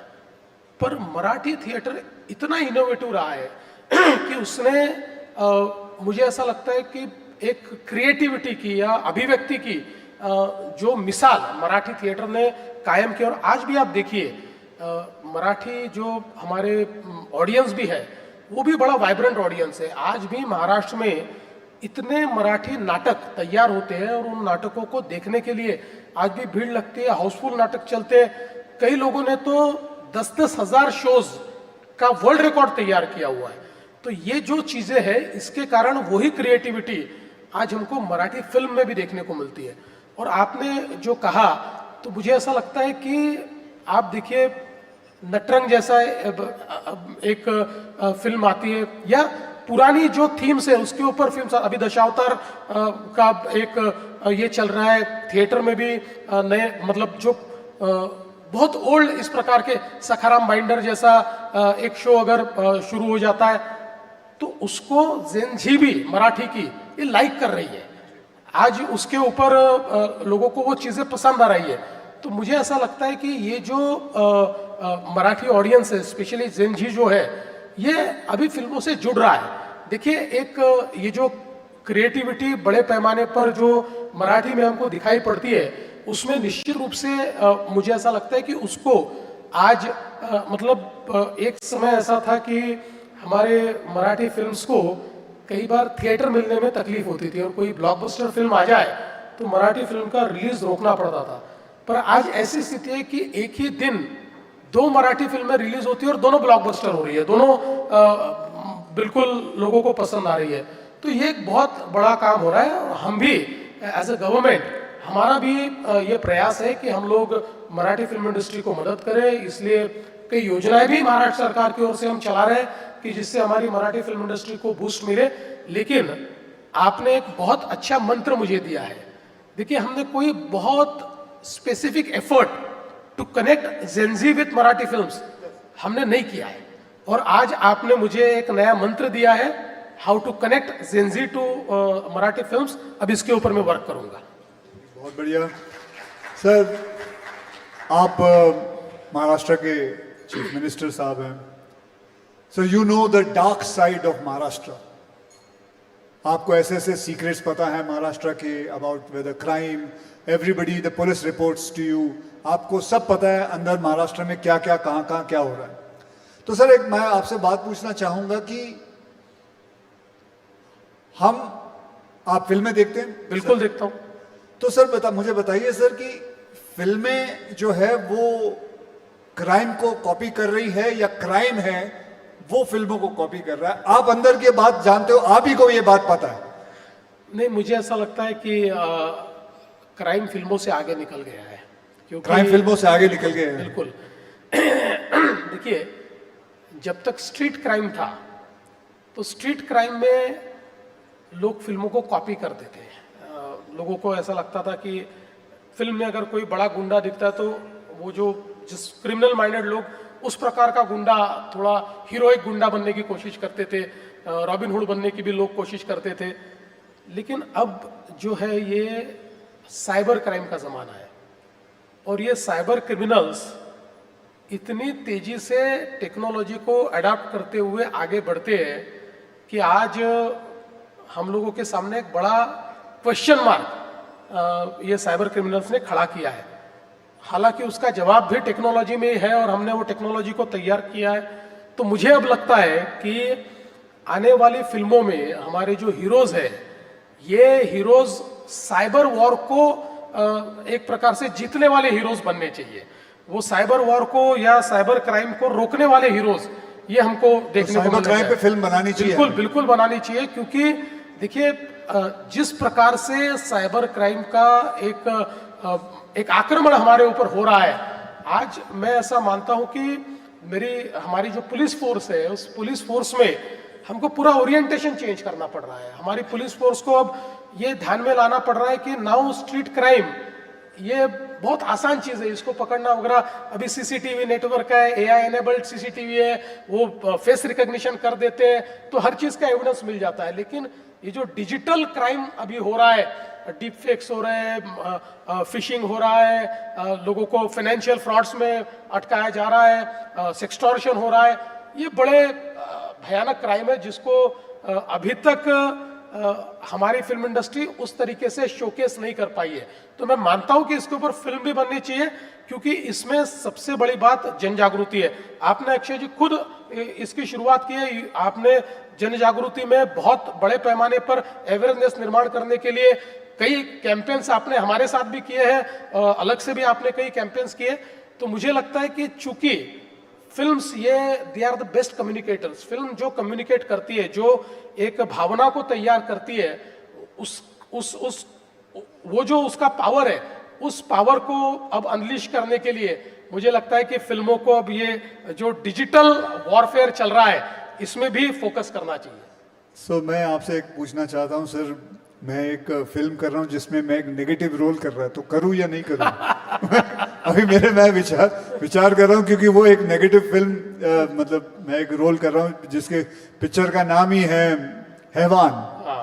सो तो मैं, लेकिन उसमें ये है कि मैं हार जाता हूँ, हैवान जो है वो हार जाता है, तो कर लेना चाहिए, ठीक है आपके हिसाब से? बिल्कुल करना चाहिए, क्योंकि देखिए मैं तो ऐसा कहता हूँ कि आपके जैसे वर्सेटाइल एक्टर ने हर रोल करना चाहिए, क्योंकि अल्टीमेटली किसी भी एक्टर के लिए व्हाट इज अकम्प्लिशमेंट, तो हर प्रकार के रोल करना, और हर रोल में मतलब कई हमने ऐसी पिक्चर भी देखी है ना कि जिसमें हालांकि विलन आखिरी में हार जाता है, लेकिन कई बार विलन हीरो से ज्यादा इंपैक्ट छोड़कर चला जाता है, तो वो दैट इज क्रिएटिविटी। तो मुझे लगता है कि आपने करनी चाहिए, लेकिन ज्यादा फिल्में आप हीरो करके करिए, ये दूसरी लाइन मत पकड़िए। नहीं, मेरा एक मन किया कि मैं एक नेगेटिव रोल करूं, तो इसलिए मैं कर रहा हूं, नहीं तो ज्यादा करके तो सारी फिल्में मैं हीरो के और तौर से ही करता हूं। सर एक बड़ा सा लाइट सा क्वेश्चन है, अगर आप इजाजत दें तो मैं आपसे पूछूं सर। तो सर अभी सभी सड़कों पे मेट्रो का काम चल रहा है और ये अभी बहुत जल्द जाके खत्म होने वाला है, तो क्या सर ये एक छोटी सी बात है सर, मैं पूछना चाहता हूं कि जिस दिन ये काम खत्म होगा तो हो सकता है सर वो उस दिन महाराष्ट्र डे की छुट्टी बनाई जाए कि ये काम खत्म हो गया है, खत्म हो गया, बिकॉज सब I am sure we are going through all the traffic jams and all, but after every night comes the day and we are all waiting for that day कि सब काम खत्म हो जाए। वैसे तो काफी जगहों पे काम खत्म होना शुरू हुआ, मैं ये कह रहा हूं कि जब सब काम खत्म हो जाए तो हमारे चीफ मिनिस्टर साहब एक दिन अनाउंस करते कि this is the Maharashtra day, जब छुट्टी मिलेगी। ऐसा हो सकता है? आपने बहुत अच्छी बात कही है कि बहुत बड़े पैमाने पर मुंबई में काम चल रहा है, और I take this opportunity to actually apologise all the Mumbaikars for what they are going through in the traffic, लेकिन it is for good, क्योंकि जैसे हमारे मेट्रोज, उसके बाद हमारे टनलिंग का काम चल रहा है, बहुत बड़े पैमाने पर हम लोग अंडरग्राउंड रोड्स तैयार कर रहे हैं, टनल्स तैयार कर रहे हैं, तो ये सारी चीजें जैसे समाप्त होगी तो हम लोगों ने एक मंत्र मुंबई के लिए तैयार किया है कि मुंबई इन 59 मिनट्स, और इसका मतलब यह है कि हम लोग चाहते हैं कि मुंबई के किसी भी कोने से किसी भी कोने तक जाने के लिए मैक्सिमम टाइम जो आपको लगना चाहिए वो 59 मिनट्स लगना चाहिए, बाकी उससे कम ही लगना चाहिए। इस प्रकार का मुंबई का पूरा प्लानिंग हमने किया है। तो मुझे ऐसा लगता है कि निश्चित अक्षय जी ने कहा है और हम सुनेंगे नहीं, ऐसा तो हो नहीं सकता, तो इसलिए जैसे ये काम समाप्त हो जाएगा तो 1 मई को महाराष्ट्र डे मनाएंगे और उस दिन छुट्टी दे देंगे। अरे उस दिन तो ऑलरेडी छुट्टी होती है उस दिन, ये आपने गुगली डाली है, उस दिन छुट्टी होगी, जो दिन ऑलरेडी पहले से हमें छुट्टी मिली हुई है। लेकिन बढ़िया सर जाने से पहले एक और बात सर, मैं आपके अंडर सारे मुंबई पुलिस, महाराष्ट्र पुलिस आती है सर एक मतलब it's nothing got to related with the film industry और फिल्म्स और एनीथिंग। सर मैं देखता हूं सर, ये लोग जो जूते पहनते हैं उसके अंदर जो हील होती है, it is not an easy job to run in those heels. मेरे हिसाब से being an athlete, being a sportsman, मैं समझता हूं सर अगर आपको ठीक लगे, क्योंकि मुझे पता है कि ये जब भागते हैं या इतना चलते हैं तो महाराष्ट्र पुलिस की पीठ पे हमेशा कोई ना कोई प्रॉब्लम्स आती है। You can get a slip disc, you can get L4 L5 problem because of that heel. So I was just छोटा मुंह और बड़ी बात जैसे है सर कि अगर उनके जूते चेंज हो जाए ना तो महाराष्ट्र पुलिस के लिए बहुत काम आएगी ये बात कि they can run much faster than any criminal. That's all. बहुत अच्छी बात आपने कही है और शायद इससे पहले किसी ने हमारे ध्यान में भी ये लाकर नहीं दी। हमारे तो जो पुलिस है वो इस प्रकार के जूते पहनकर ही सारी प्रैक्टिस करते हैं, लेकिन आपने कहा ये बात भी सही है कि शायद उसके कारण एट अ लेटर एज उनको थोड़े उनको आएगी, प्रॉब्लम आएगी। मैंने बहुत सारे पुलिस वालों से मिला हूँ, बैक प्रॉब्लम हमेशा आती है। मैं आपको ही रिक्वेस्ट करूंगा कि अगर आप कोई इसमें इनोवेशन, कोई डिजाइन चेंज या कुछ अगर आप सुझा सकते हैं, बिकॉज आप तो ओजी एक्शन हीरो है, तो आपको ये पता है कि एक्शन के लिए what is the best. Sir I will try and make a brown shoes and I will show it to you, please, अगर आपको ठीक लगे। हम लोग निश्चित रूप से अडॉप्ट करेंगे। बहुत बढ़िया सर। तो हमारी जो महाराष्ट्र की पुलिस है, बस रेडी हो जाइए, वो बहुत तेज भागने वाली है। अब criminals are not going to have any chance. But thank you very much, sir. Thank you very much for coming and giving your insight about the film industry. Thank you everybody for being patient. Thank you very much, sir. Thank you, Akshay ji. Thank you very much.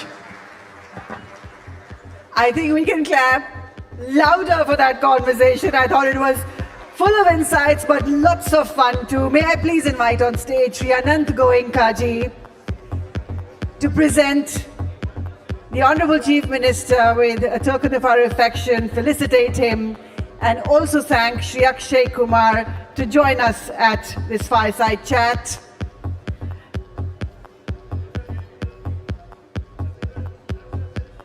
And may I also please request Mr. Kevin Vaz, Ms. Sandhya Devanathan, Ashish Kulkarni ji, and Arjun Nohar ji to join us on stage for a photo opportunity.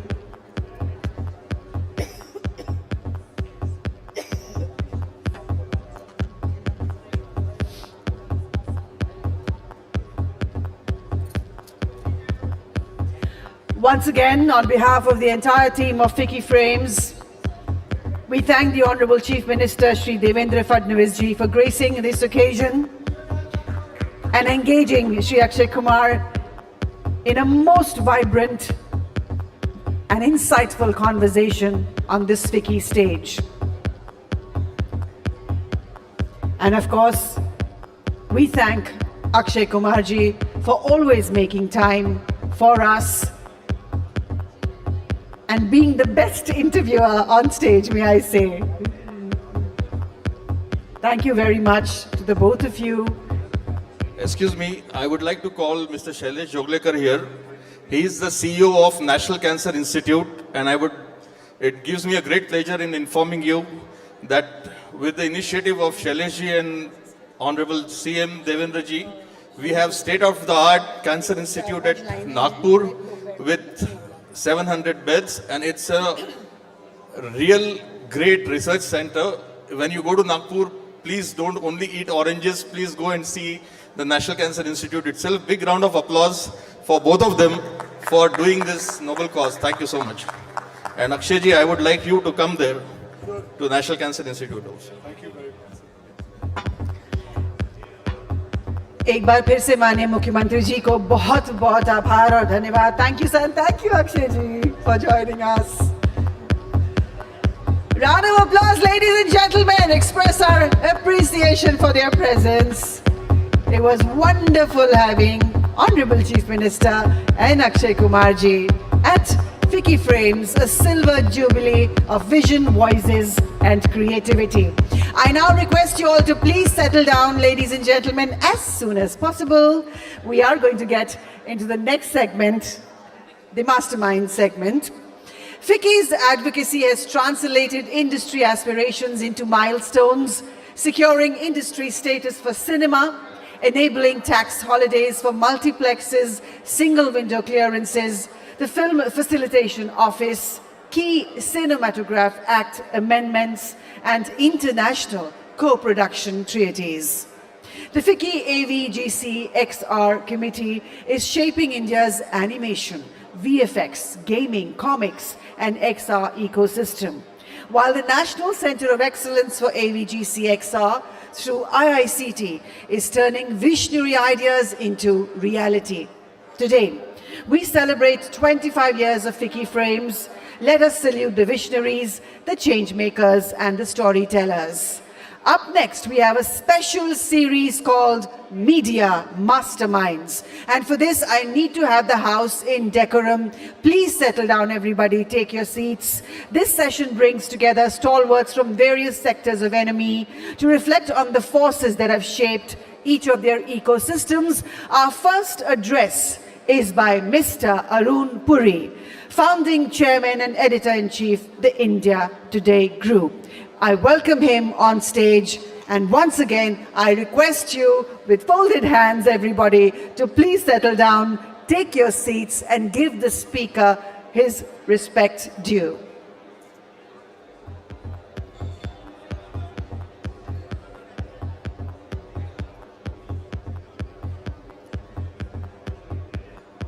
Mr. Arun Puri, founding chairman and editor-in-chief, India Today Group, will be joining us on stage. Meanwhile, may I request you all, ladies and gentlemen, please settle down, take your seats. The conversations can happen over the networking break. Mr. Puri will join us shortly. Carrying on with the series, I now invite on stage Sri Anil Kumar Lahoti, Chairman, Telecom Regulatory Authority of India, for a special keynote address. Namaskar, sir. Warm welcome to you. I request your presence here on the dais and request you to kindly unfold the special keynote address. Namaste, sir. Aaiye, please.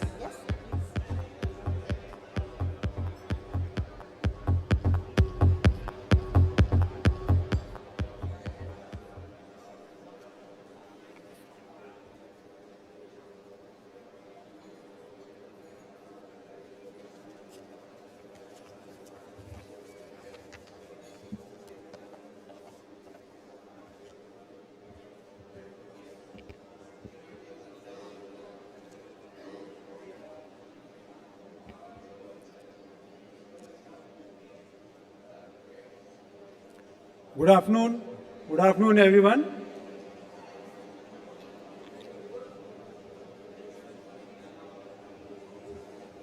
I think everybody is busy, having a after conversation after the very interesting chat, fireside chat between the Chief Minister of Maharashtra and Mr. Akshay Kumar.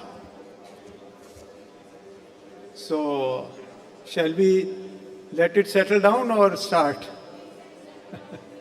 Yeah.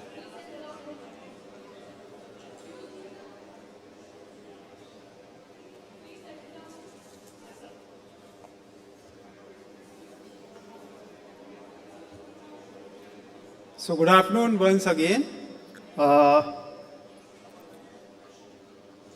After this very invigorating and interesting fireside chat between Mr. Akshay Kumar and the Honorable Chief Minister of Maharashtra, this is going to be a little bit dry, a little bit bureaucratic, so please brace for it.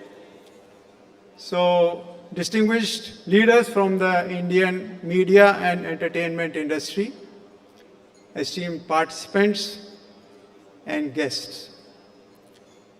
Let me first congratulate Ficci Frames on completing 25 successful years.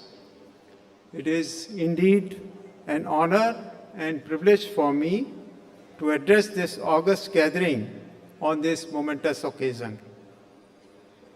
The media and entertainment sector, as we know, is a vibrant sector showcasing India's vast cultural diversity, heritage, and progress, and spearheading the intellectual discourse.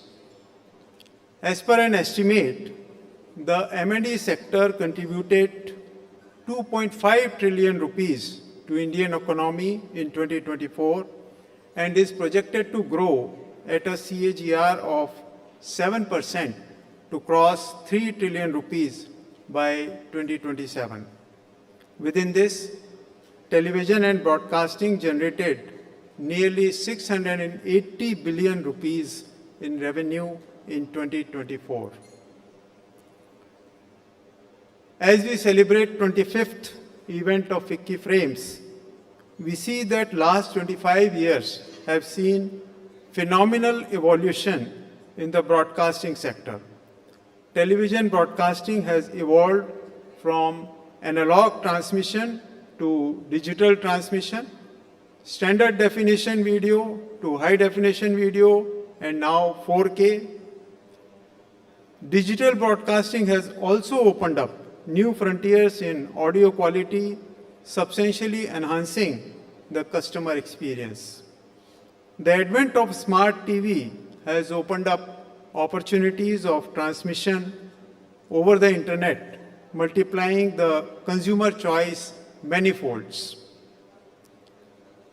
While the screen size of the TV at home has grown to 40, 50 inches or even more, the developments in smartphone technology and 4G and 5G wireless broadband transmissions have opened up new frontiers for M&E industry.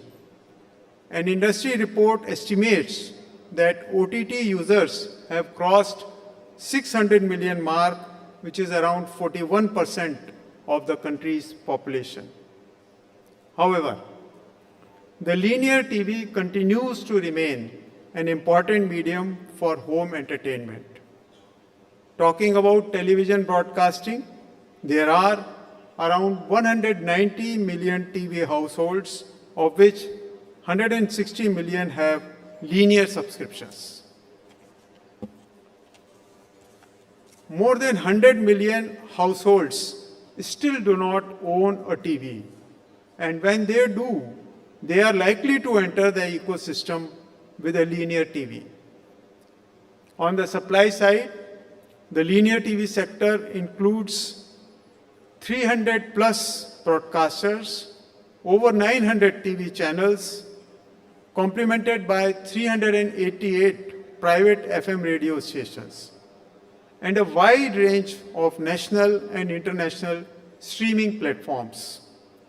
The linear TV channels are distributed by an array of 800 plus MSOs, 4 DTH operators, a HITS operator, and the rapidly growing IPTV ecosystem, which are complemented by over 80,000 local cable operators. In addition to this, the public broadcaster Doordarshan is operating 35 free TV channels, and All India Radio is operating 591 radio stations. While TRAI has been dealing with policy formulation and regulation of linear TV and radio broadcasting, the transmission of content over the internet is regulated under the Information Technology Intermediary Guidelines and Digital Media Ethics Code Rules 2021. Unlike the OTT, where the broadcaster's content can be directly delivered to or accessed by consumer over the internet, the linear TV broadcasting has multiple players in the entire broadcasting chain. This multiplayer ecosystem of linear TV throws its own challenges in terms of facilitating non-discriminatory and fair deal to all the players, irrespective of their size or geographical location. In this evolving landscape, the key challenge is to strike the right balance between innovation and necessary regulation. To ensure that the broadcasting ecosystem remains competitive, inclusive, responsive, with emerging technologies and the dynamic need of audience. TRAI sees its role as a key enabler for the orderly growth of the broadcasting industry. TRAI believes that the policy and regulation have to facilitate innovation so that the industry can reap the fruits of technology. This, in turn, will provide better service options to the consumer. While at the same time, TRAI is conscious of protecting the interests of smaller players in the industry from unfair or anti-competitive practices, and that of the consumers in getting a fair and transparent deal. From time to time, TRAI has given recommendations to the government for streamlining the policy framework and introduction of new services. TRAI adopts a very open, consultative, and collaborative approach in the regulatory role and remains adaptive to suggestions of industry, which could ensure win-win situation for all the stakeholders. In order to address contemporary demands of regulatory flexibility, TRAI has carried out extensive amendments to the cable and TV broadcasting regulatory framework in 2024. Under these amendments, several prescriptive regulatory requirements have been eliminated, giving flexibility to the industry to adopt market-driven approach. Besides, several compliance requirements have also been reduced or simplified to facilitate ease of doing business. Further, TRAI has taken up another round of pre-consultation with the industry to address the problems still being faced in its orderly operation. I would also like to recall some of the recent recommendations of TRAI which are aimed at propelling growth of the broadcasting sector. These include a completely overhauled framework for service authorization for the provision of broadcasting services under the Telecommunication Act 2023, which aims to simplify and harmonize the multiple licensing regime currently prevailing to bring in an authorization-based simplified regime and align it with the new Telecommunication Act. Secondly, a regulatory framework for ground-based broadcasters which allows transmission medium other than satellite for broadcasting of television channel from broadcaster to distributors. As we know, as of now, transmission from broadcaster to distributor is permitted only through the satellite. On the request of MIB, wherein MIB sought TRAI's inputs for a national broadcasting policy, TRAI carried out extensive consultations with the industry and has given detailed recommendations to the government to accelerate growth of M&E industry and to position India as a global hub in the sector. In order to alleviate financial stress of FM radio broadcasting industry, TRAI has made several recommendations to the government.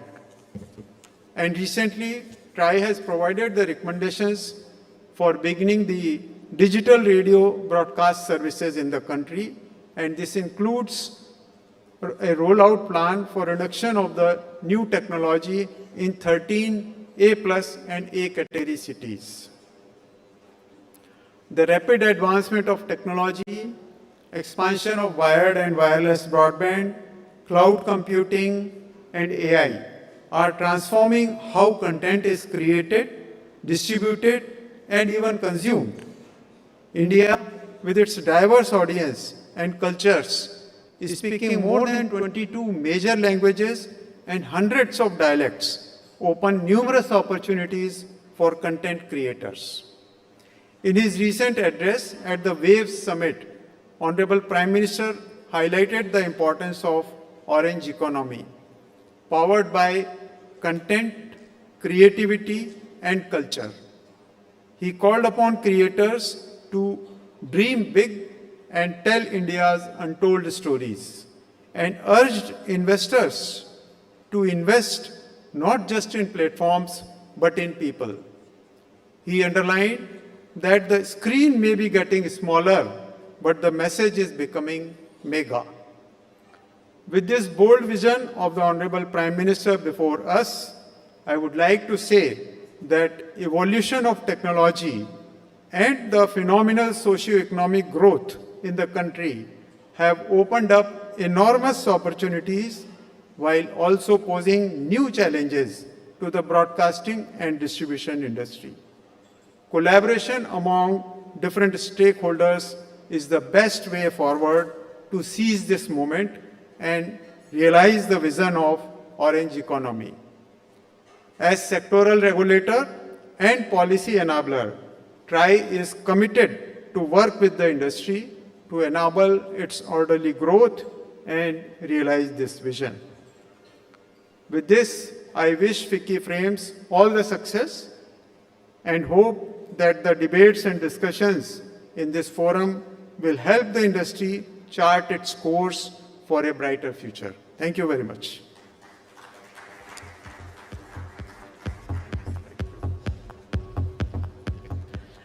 Thank you, sir, for your address, ladies and gentlemen. Let's show him appreciation with a round of applause.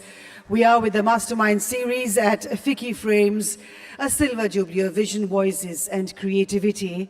And now up next, may I please invite on stage Mr. Arun Puri, founding chairman and editor-in-chief, the India Today Group.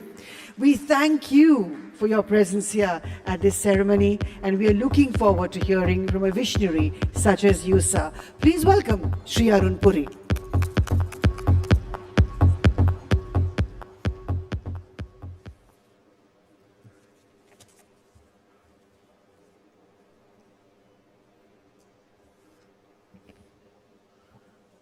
Good afternoon. It's a privilege to be here at Ficci Frames, among the most influential minds and creators shaping India's vast media and entertainment landscape. At the end of this year, I will have been in the media business for 50 years. If there's one lesson I've learned over the 5 past decades, it is this: disruption never ends. In fact, disruption is the only constant. I began with a print magazine called India Today, which at its peak had a readership of 5 million. We have now 4 24-hour news channels, 60 robust digital, mobile, and social media entities. Today, the India Today Group's combined media reach spans 750 million viewers, readers, followers, fans, and subscribers. And India's first AI news anchor called Sana has been launched by us, who's growing in capability day by day. So as you can see, each disruption created a new opportunity.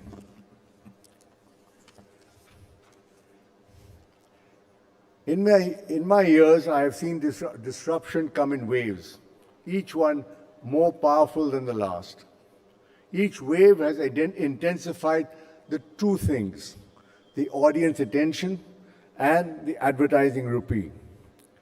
Beneath all the technological disruption lies a deeper structural problem in the business model of news. But before I get into that, let me start with the miracles of the media world which exist in India and India alone. In terms of sheer volume, we are the undisputed global king of news media. I don't think any country has over 140,000 registered publications. Forget the world. Just the city of Delhi wakes up to dozens of English newspapers daily and just as many regional newspapers. I'm sure no city in the world has that in today's digital world. According to TRAI, we have 900 permitted satellite TV channels, out of which more than 375 are 24-hour news channels and more in the pipeline. Again, this is nowhere else in the world. This is a gigantic industry. But have you stopped to think who really pays for it? The major newspapers have relied on what I call Raddi economics. That is the pricing of your paper so low that at the end of the week, you get more for it than you actually paid for it when the Raddi wala comes to collect it. So not only is it free, but you make a profit. Also, once a newspaper enters your home, you're unlikely to discontinue it, even if you stop consuming it. Perhaps this is the only product in the world where the consumer stops consuming, but the supply keeps continuing. The same practice went into broadcasting. When cable channels were launched, the distribution system was linear, which meant the cables operators did not have the capacity to carry the huge number of channels available. The result was that broadcasters had to pay cable operators carriage fees for their channels to be made available to consumers. Even after digitization, which was intended to solve the carriage problems, the practice of carriage still continues because there is no must-carry rule. With the result, the problems of the broadcasters didn't get resolved, but only got compounded. The TRAI regulations controlling the price of channels are another hindrance to allowing market forces to play. It is beyond my understanding why the government treats the supply of cable TV as an essential commodity whose price they must regulate like wheat or rice. In reality, the regulations are strangling the broadcasting industry, which provides employment for over 1.7 million people, a number that could be much more if market forces were allowed to come into play. And if the truth be told, with apologies to the speaker before me, and in my humble opinion, in terms of the potential which what has happened and what can happen, to my mind, the government has made a mess of the broadcasting industry due to lack of foresight and regressive policies. I believe the role of the government should be to ensure a fair, level playing field, not to regulate, but to facilitate. Going back to the business of news, the bottom line is that news is by and large cheap or free for the consumer, and the publisher or the broadcaster gets little from what the consumer pays. So who really pays for this gigantic news industry with 375 news channels and more in the pipeline? They form the largest segment of all channels, around 40%. The paymaster is the advertiser. Then journalism, when journalism's survival depends almost entirely on advertising from corporations and governments, its independence is under a constant threat of compromise. We've all seen it. The hand that gives can also take away. To be clear, I'm not painting the entire industry with one brush. The advertising funding model has, against all odds, produced some of the finest journalism in India. The Bofors scandal, the 2G spectrum scam, the Commonwealth Games expose, the corona pandemic issues, Manipur, Ukraine war, and many more. These are brought to light by journalists working within this very system. But we must be honest, the space for dissent is shrinking, not because of jackbooted censor, but because of balance sheets and ad sales targets. And today, the problem has taken another form. Excuse me, I'm in a Ficci forum, but I call it the advent of billionaire news channels. We are now seeing the entry of large industrial houses into the news business, for whom news is not a business at all, but it is a tool of influence and access. They have deep pockets, and they're destroying the economic models of the news channels, which will be detrimental not just to profitability, but to good journalism. After all, the currency of news channels is credibility, and their entrance makes the public believe that every channel is a mouthpiece for vested interests. You should also note that today, I would say 99% of news channels lose money. As you can see, the business model is already cracking. But this must be the only business in the world where the industry loses money, but there's still a queue for people who want to get into it. The next disruption was, of course, digital, the wave of digital. Digital news was our chance to fix the model, to build a direct relationship with the reader, but we repeated the same mistake, only this time on a global scale. We gave our product away for free, chasing scale and eyeballs. We chased them because the new gatekeepers demanded it. Google, Facebook, YouTube, and Twitter became the world's new editor-in-chiefs. They produce no journalism, but they control its distribution and monetization.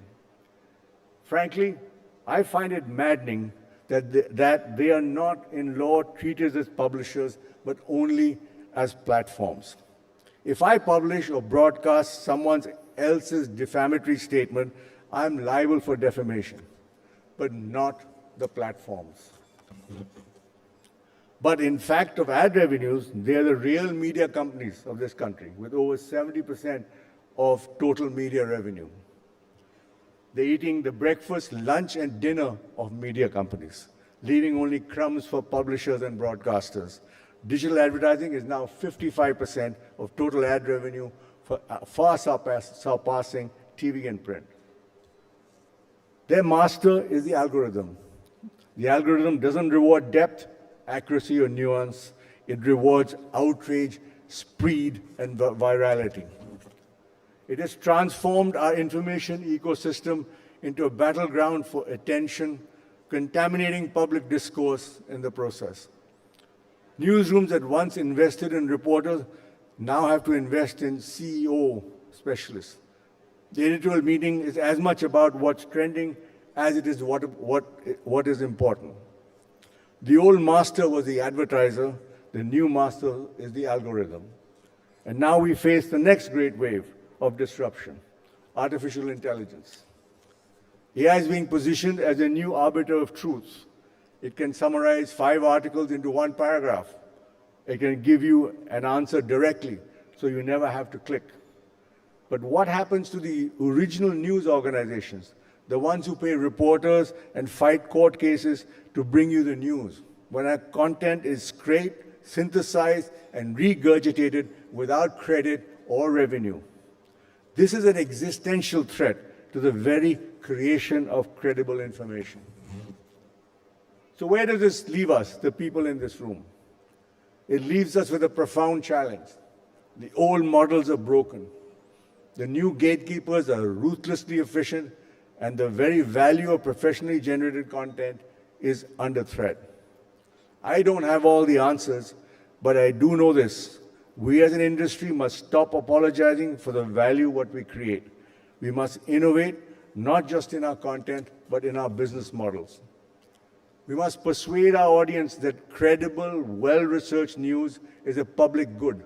And like any public good, it has a price. It cannot be free.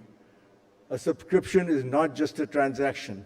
It's a vote for the kind of media you want to exist.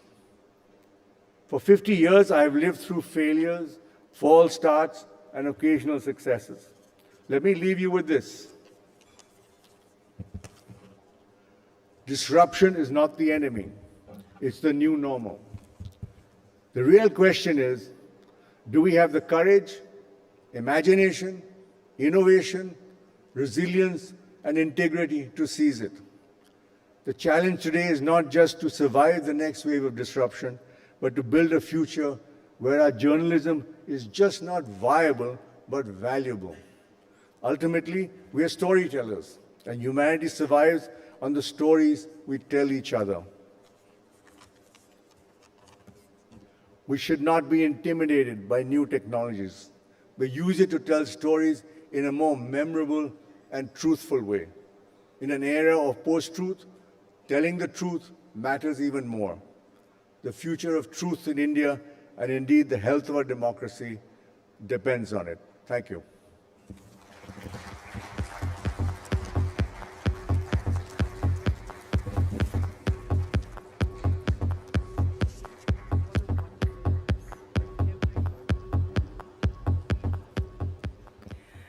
Ladies and gentlemen, sitting here backstage, I heard every line, every word that he said. I think each line was a headline, and each line was something that almost each and every one of us is saying in our heads, but not saying it aloud. Please put your hands together for Shri Arun Puri there. Right from the editor-in-chief's desk, saying how regulations are straining the Indian broadcasting industry and many more such nuggets in his address. And that is why all of you need to stay tuned to the Mastermind series at Ficci Frames 2025. And now, I'm going to invite on stage Ms. Sandhya Devanathan, Co-Chair Ficci M&E Committee and Vice President India and Southeast Asia, Meta, to share her thoughts with us on this occasion to address the event. Good afternoon.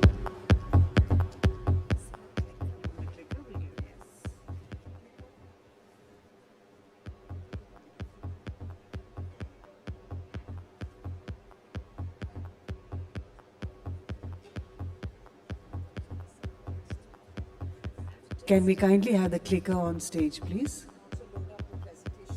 And she also wants you to request you to load up the presentation.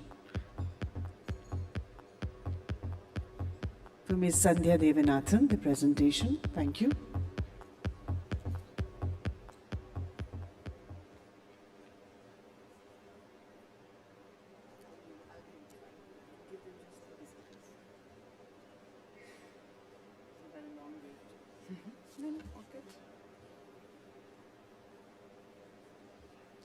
Just give us a second while we load this up. Okay. Namaskar, Mumbai. I always love being back in Bombay and in Mumbai, and today is no different. But today is really special because it's 25 years of Ficci Frames. All of us associated with Ficci are thrilled with this day, and it's taken a lot of planning for us to get here. This is a place where we don't just talk about trends, but we also create them. We got to hear from the honorable guests and speakers on a variety of topics. In fact, just came off two amazing sessions from both just a while ago.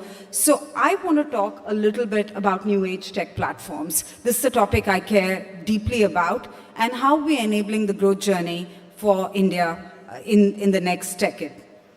I want to start us off with this slide. I always start with this slide because I think it's really important. We're all talking about becoming an $8 trillion economy. We know that it's going to happen. It's not a question of whether, it's a question of when. India's growth is unique and inevitable. But what will drive this? I want you to focus on the 1 trillion, which is going to be powered by digital. And you heard a lot of speakers talk about the transformative impact of digital and AI today, increasing our per capita income to around $5,500. I think this forum would have read this several times, but I thought it would be a good way for us to begin this conversation, given what we need to do and how digital will power that growth. So this slide really talks about what's unique about that growth, right? Unique about this growth is that 70% of India's GDP growth will come from an increase in private consumption, which is very different from the models that we've seen elsewhere. And 75% of this growth is now going to come from higher and upper middle income groups while lifting income levels of millions. And you can see that prosperity across the board. So this growth is not just going to come from consumption of existing products and services, but it's a call for us to think about innovation, about new services, and that includes all of us in the room today, which is media and entertainment. India is really at a digital inflection point. Again, lots of people have talked about it today, and the actions that we will take will define our success. Let's look at the digital lay of the land today. There's 650 million Indians that are actively messaging and engaging on social media platforms. Nearly 270 million of them are transacting online. This is the first gap I want to talk about. Really, if you want to think about prosperity being evenly distributed and rising income levels across the board, I think this number, where people are more comfortable transacting online, that's one gap that needs to get plugged. The second is that while there's 65 million SMBs which are powering our country's growth and our GDP ambitions, only 5 million of these are actually currently digitally enabled and are selling online. So that's another gap. So winning with these consumers actually requires us to understand them. While India won, and I love this slide because it talks really about the many Indias. We think of India as, this one nation, certainly we are, but within India's, there's India 1, India 2, and India 3, which, this Indus Valley's annual report talks about, which talks about India 1 being digitally savvy and driving bulk of the consumption that we see today. India 2, while it's getting online, will require a different approach. And that's something that for all of us in media and entertainment as well to think about, which would be led by vernacular and voice solutions in Tier 2. This is something for us to think about. The India 3, which is 2/3 of the population as well, will require a completely different approach. What this means for all of us is that this will require efforts to build access, to enable innovation, and most importantly, it's to drive adoption at scale. And we firmly believe at Meta that digital is the way to go for that. Digital is not only going to help us solve the gaps that we talked about, which is more people becoming consumers online, but it's also going to play a big role in driving growth for M&E as well. In 2024, this is the EY Ficci report, digital played a big role. So you saw that it was 1% of the share of GDP in 24. It was 7% CAGR that's projected till 2027. But if you look at digital media growth, that breaks out at 17% in 2024 and is expected to continue the same tear of growth going ahead as well. So what do we see at Meta? At Meta, we see India's digital transformation from a really vantage point of view, and we're really lucky and honored to have that vantage point of view. The largest community of Instagram creators in the world are on Meta in India today. Creators in India clearly love short videos because India also tops the charts for Reels creation. Meta AI has fielded millions of queries from India alone. India currently represents the largest market for Meta AI usage for us globally. India is also the place where we have one of the largest WhatsApp communities in the world. So we're very, very invested in India. Firstly, I want to talk about a few things that are important to us. Firstly, access is really critical to drive internet capacity to fulfill our surging demand. So what you see here is Waterworth, which is a project that we've launched, which also will land in India and will have impact on connectivity in India. It's not just connectivity that we're focused on, we're also focused on data centers that help drive those innovations. So what you see on the left, Mark has shared this as well, which is a Hyperion data center in the US, which is the size of Manhattan, and that's in Louisiana. An exciting update that I talked about was Project Waterworth. This is the world's largest subsea cable project, and this we hope will bring enhanced connectivity and more digital inclusion to India. The second thing that I want to talk about is really, before I get to, the second thing, the bit that I want to talk about is adaptability, and speakers have talked about that as well. At times like this, I keep thinking about humans are not the fastest animal, we're not the strongest, but we're definitely the most adaptable. And you heard it just in these past 25 years, we've seen a sea change in terms of how we consume content, how we produce content, and how we distribute it. So this is something that we think about a lot, which is how do we stay adaptable and how do we stay nimble, and let's go all in on adaptability. The second thing that I want to talk about, I talked about infrastructure first. The second thing I want to talk about is innovation. When it comes to innovation, we really invest in transformative technologies. And underpinning all of that is that we want to enable people to connect with each other even more.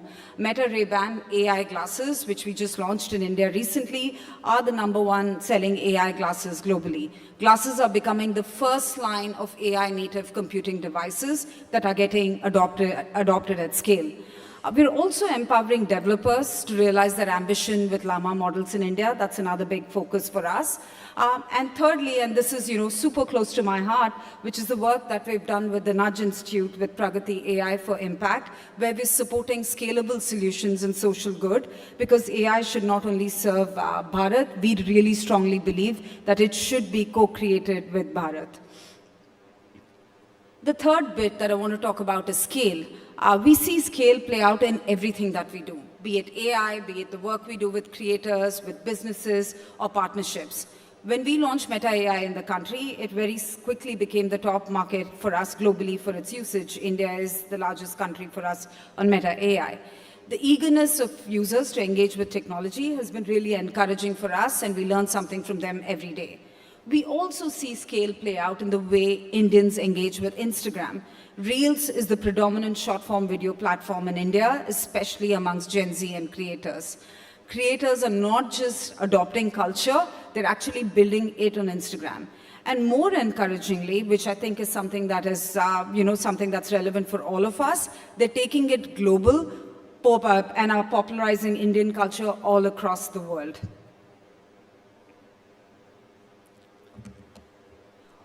Scaled impact doesn't just stop at that. We have 200,000 SMBs that use Click to WhatsApp per month to drive sales and increase business for them. And this is something that we saw as a unique thing that was happening in India, Brazil, and a few other markets, and we've built for that in the country. We've also partnered with governments to digitize citizen services.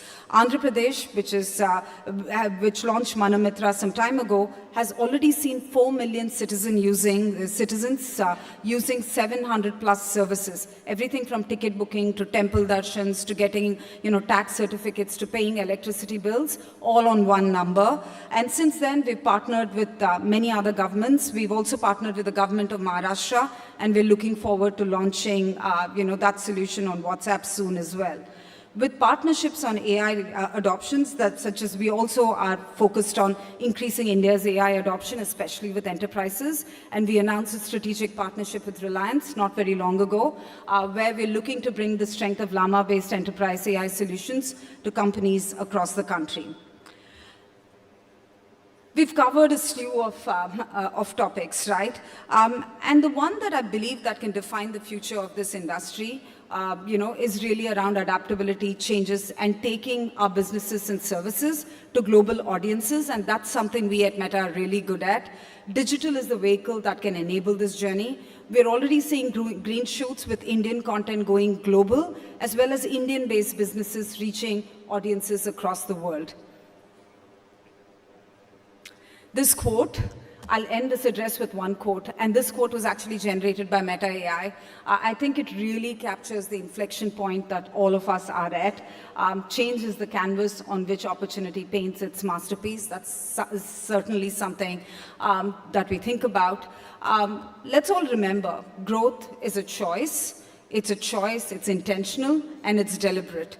But it stays with us, it starts with all of us adapting to change and leaning forward into that change and the opportunity that it presents. Nothing reiterates this change more than this very, very special book that our global CMO of Meta is launching. In fact, it's launching today, and we're launching it here at Ficci Frames. I'm very pleased to announce the launch of this book on the occasion of the 25th year of Ficci Frames. Click Here is a book that covers a lot of the topics that we talked about right now. Alex couldn't join us in person, Alex Schulz, who's our CMO, but he's been one of the original people at Meta who helped us grow to the scale that we're at today. He's really honored to be part of this occasion virtually, and I'd love for us to play a little clip that talks about his book. Let's hear from him, and thank you very much for your time today.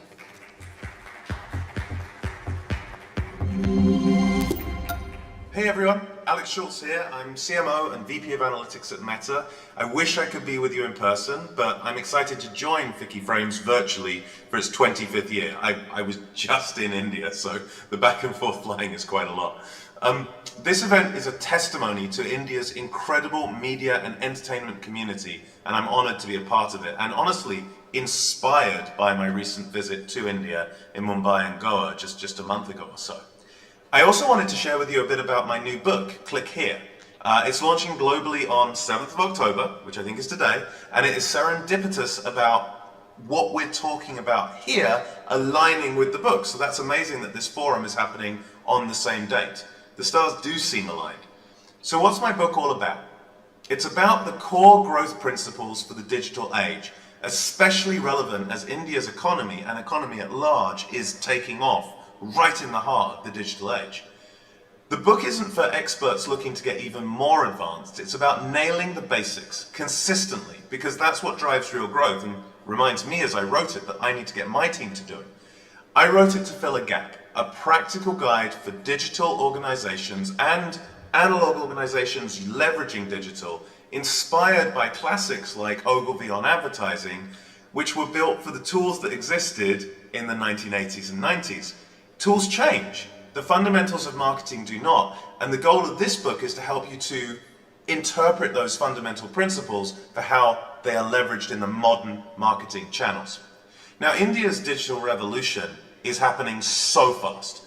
800 million internet users, rapid GDP growth, a booming advertising market, and world-defining companies in India doing things with AI, doing rapid 10-minute delivery, doing things that the rest of the world is only just catching up with. Marketing is a huge lever for economic progress and to grow those companies and that economy. And as leaders, we have a responsibility to use it and keep pushing it forward. AI is changing the game, but human creativity is the difference. It is the smart use of data. It is the human creative that is at the heart of great marketing as AI scales us, but it can't replace that creativity, at least not yet. Every business soon will have its own AI, and India is actually set to lead in this wave and can seize it.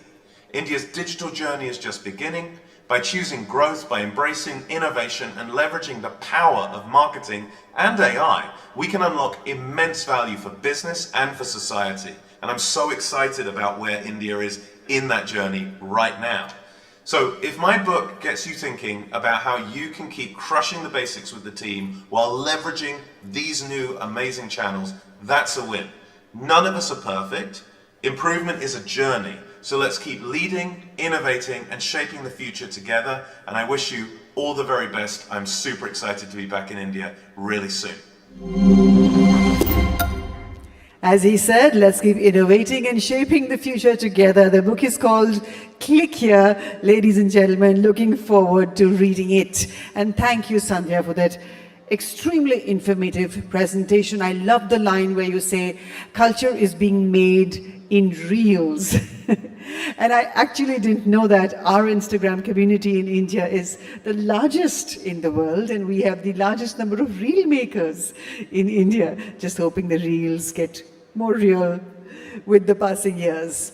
Thank you very much indeed for your address. Moving on, ladies and gentlemen, this is a moment of delight for me as the Master of Ceremonies, as I invite on stage Mr. Sam Valsara, Chairman of Madison World. Ladies and gentlemen, put your hands together in a resounding round of applause for this iconic great of India's media and entertainment world, with us specially to render an address as a part of Media Masterminds.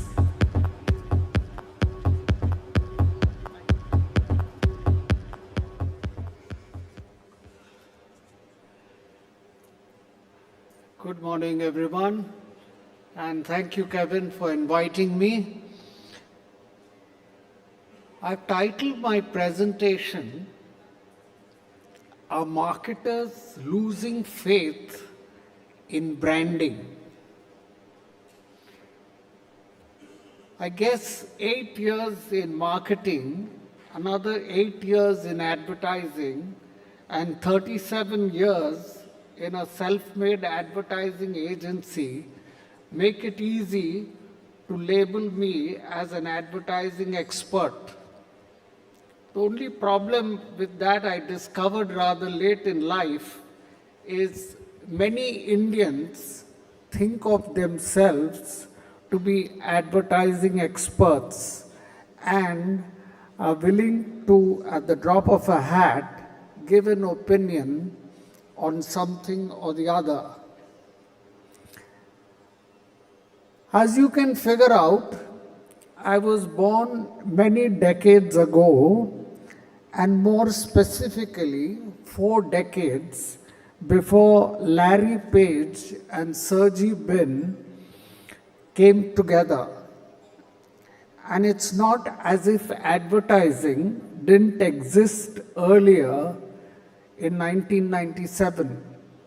it was already a $270 billion industry.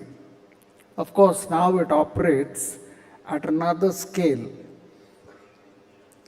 and is expected to cross $1 trillion. Whilst nobody disagrees that India's future prospects of growth are great, and everybody is bullish on that, we have to recognize that right now, we as marketers seem to have trouble on our hands. What is even more worrying for people like us is that in India, consumption demand is weakening, especially in urban India. Urban demand has been falling 5 quarters in a row, but clearly green shoots are visible in the rural economy. So is it any wonder that more and more marketers, either themselves or under pressure from their CEOs or investors, are allocating more and more of their advertising budgets to what we call performance media, which in my book will include search, e-commerce, activation, promotion, sampling, and whatnot. Whilst there is no doubt that performance media has a larger role to play in today's marketing plans than earlier, it does seem that marketers under pressure of results are going overboard on it, and in fact, because of this, long-term ROI on advertising investment is sharply coming down. What is branding? Branding is the process of creating a unique identity for a company or a product, including the name, logo, design, and messaging. It involves shaping predictions, perceptions, building trust, and differentiating from competitors to establish a lasting emotional connect with consumers. Effective branding drives recognition, loyalty, and value. Why am I recalling all this today? Because when things are not working out, then by going to the basics often helps. How many marketing people will disagree with the way I have defined branding? I'm not sure many. How many of the things we do today and spend mega bucks on help achieve all this for our brands? And over the last 50 years, we have learned the hard way that stories build brands. In building brands, emotional appeal is twice as effective than rational appeal. Multiple cross-media studies have shown that TV ads establish an emotional connect between the brand and the consumer best, and this substantially helps in establishing a lasting bond between the two. This year, ending in less than 3 months, the world will spend $1 trillion in advertising.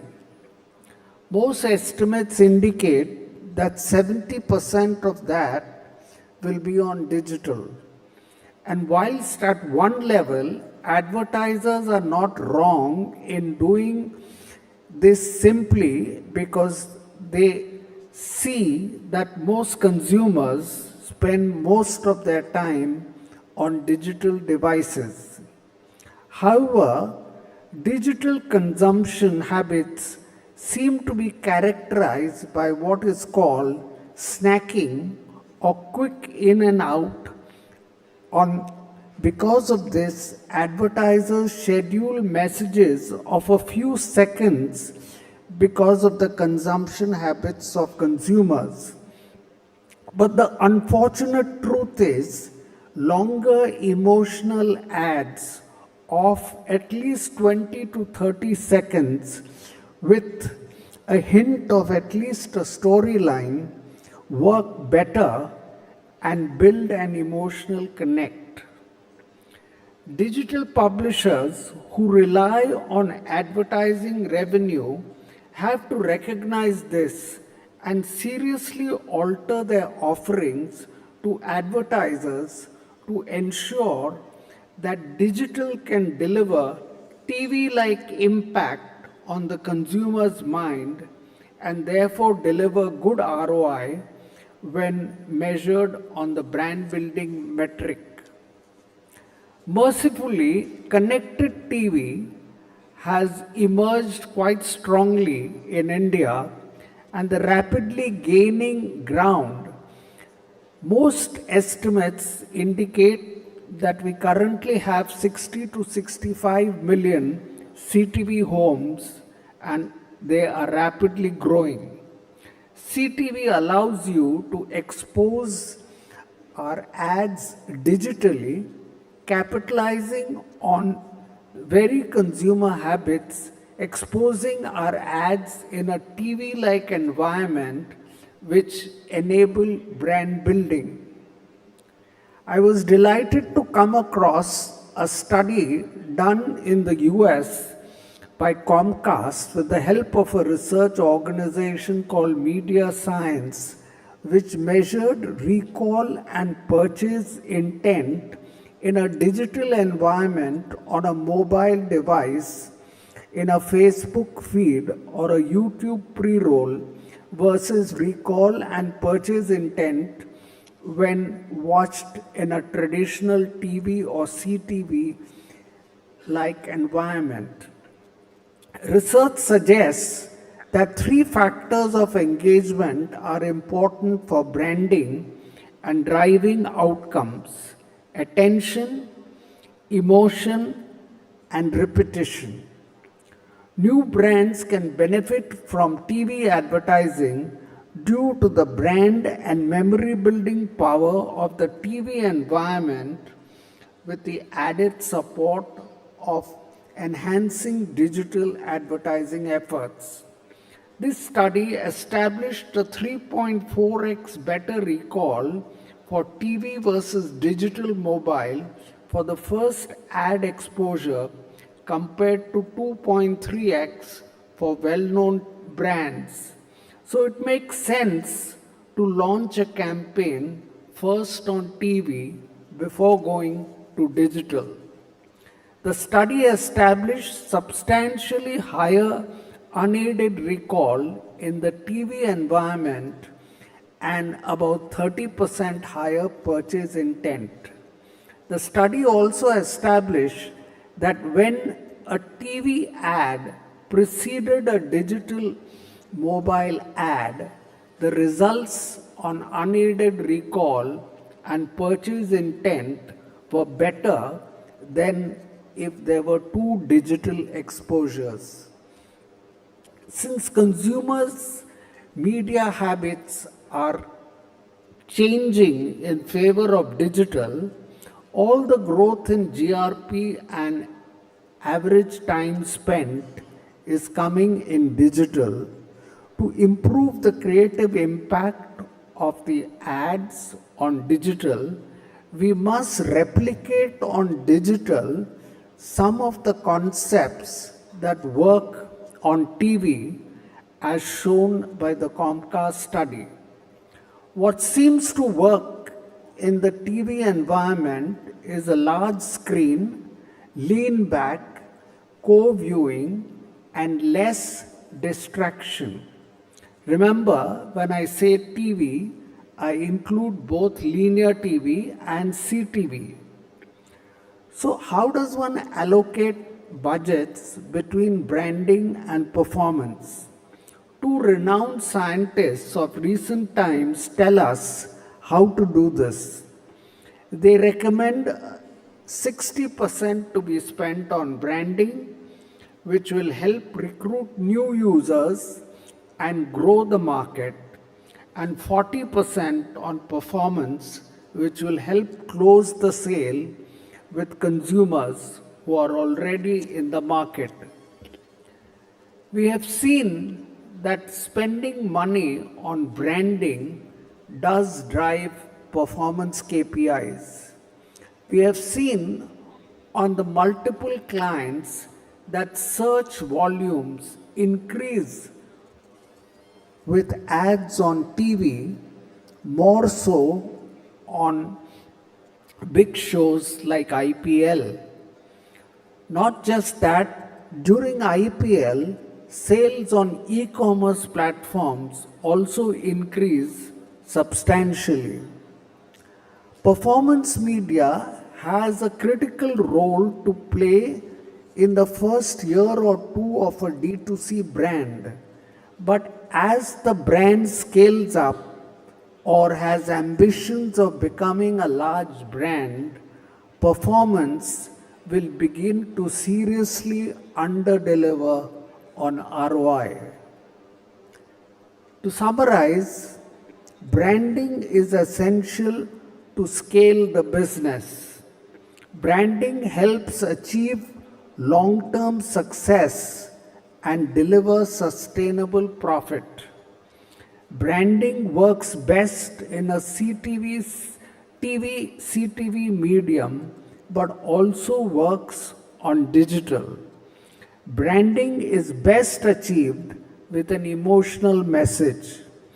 TV-like environment offered by linear TV and CTV is best at driving emotion. And finally, a 60-40 mix in favor of branding is found to be most optimal. Thank you very much for listening to me.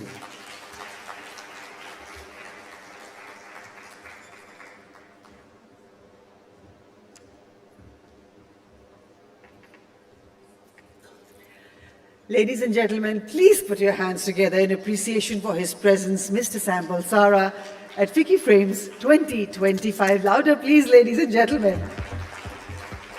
And with that, we come to the end of the Mastermind series at Ficci Frames 2025. I've been told to quickly move on to the first business session of day one at Ficci Frames, Revenue Rush, Audience Royalty. Over the last 25 years, India's media and entertainment industry has changed dramatically. New platforms, new audiences, and new ways to earn and engage. This first business session explores how all those forces come together in today's multi-platform entertainment economy. Our moderator is Ms. Vanita Kohli Khandekar, senior columnist and one of India's leading media business voices. I welcome you on stage. Good afternoon. Joining her are Mr. Kamal Gyanchandani, CEO of PVR Inox Pictures, Mr. Vikram Sakhuja, Group CEO of Madison Media, Mr. Vikram Mehra, Managing Director of Saregama, and Mr. Mahesh Shetty, Head of Revenue Entertainment at JioStar, and Ms. Shweta Junjunwala, Head of Partner Solutions at Google India. Please join me in welcoming Vanita and her distinguished panel in the first business session at Ficci Frames.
Are we good to go? Hello? Yeah? Okay. Hi, good afternoon, everybody. I'm sure we're all keeping you from your lunch. Somebody's left their spectacles. That's fine. Okay. Okay. Sam has just stolen our thunder a lot, because one of the things we wanted to bring up was performance versus brand building, and we were discussing it in the speaker's room. But just to quickly set context, and they've cut my time from 40 to 25 minutes, so we're going to get into it quickly.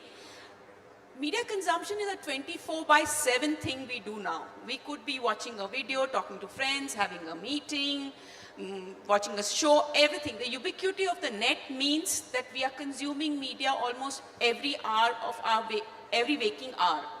So any company which needs our attention, anything that needs our attention is a media company. A Zomato, to my mind, is also a media company, because Zomato also offers you videos of food. Or Amazon, which wants to sell more shoes and clothes, has Prime Video to ensure that you come onto their site. So strict definitions of media as we knew it 20 years back do not exist anymore. What does it mean to run a media business in this kind of, as I call it, flat or homogenized sort of environment? And I have, I think, one of the most wonderful panels, frankly, because I have everybody from the ecosystem here. Shweta, I'm going to come to you last, because you're the guy, you're the person who looks at this at a 360 view, because you're with Google. But I'm going to start with Kamal, who comes as old world as they get, the theatrical business. Kamal, what does it mean? Because you're fighting for the attention which all of us are vying for, but you're in an experiential business, as Shweta mentioned. Firstly, thanks for having us here. And cinema, as you know, is a very old platform. We've dealt with technologies. Every decade there has been a new technology, and cinema has had to coexist or compete with that technology. So television, when it came out, there were a lot of apprehension about whether cinema would be able to survive television. Then VHS, VCD, DVD, they almost killed the industry, at least in India, because of piracy. Piracy became suddenly so easy. But somehow cinema kept thriving while these new technologies were sort of seeping in and were taking away audience interest and time and wallet share. Internet, of course, the same thing. Like, even if you go back to 2019-18, while Netflix, Amazon, Hotstar, all of these platforms were doing extremely well, and they were investing a lot of money, time, effort, in creating new sort of space within this market. Cinemas actually ended up having their best year. It had a record year in 2018. A record year in 2018 and 19. So I think on the demand side, it is quite clear that the audiences differentiate the theatrical experience. It's the same screen, it's the same video, but the context matters. Just being in a dark room with a communal setting, enjoying a film where you don't have an ability to multitask, just being in a passive setting where the story is unfolding, people enjoy that experience. So on demand side, fortunately, at the cost of sounding a little arrogant, I think audiences have been very receptive, very supportive. We've had a challenge on the supply side. We were hit by pandemic, and for 2 years, like overnight in March 2020, everything changed for us. From February, when we were planning our next sort of, where will we build our next 500 screens, 1,000 screens, suddenly we were down to our knees. 2 years of cinema shut down. Producers had to go to streaming platforms to sell their films because they wanted to stay afloat, understandably so. Our supply side got totally disrupted. And we've taken now post-COVID, first 2 years we were shut down, next 2 years, it's taken time for us to come back to the regular. And it's only now in the last 12, 13 months where we are feeling we are back to the usual. I think your question, what has really changed in this new sort of atmosphere ecosystem? Our windows have changed dramatically. They got shorter, so your They opportunity to make become much money is smaller. reduced. Like there was a time films would take at least 12 weeks to come on television or any other platform. Now they're out within 8 weeks. And if you go down south, it's even less than 8 weeks. But at the same time, there are also positives.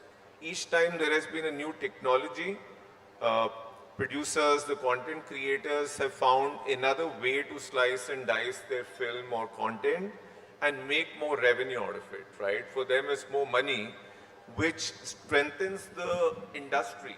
And that augurs well because that money goes back into making bigger and better films, which is good for theatrical. Premiumization, like we've invested, we were always investing in new formats, upgrading our softer skills, training our people, but that pace has got accelerated.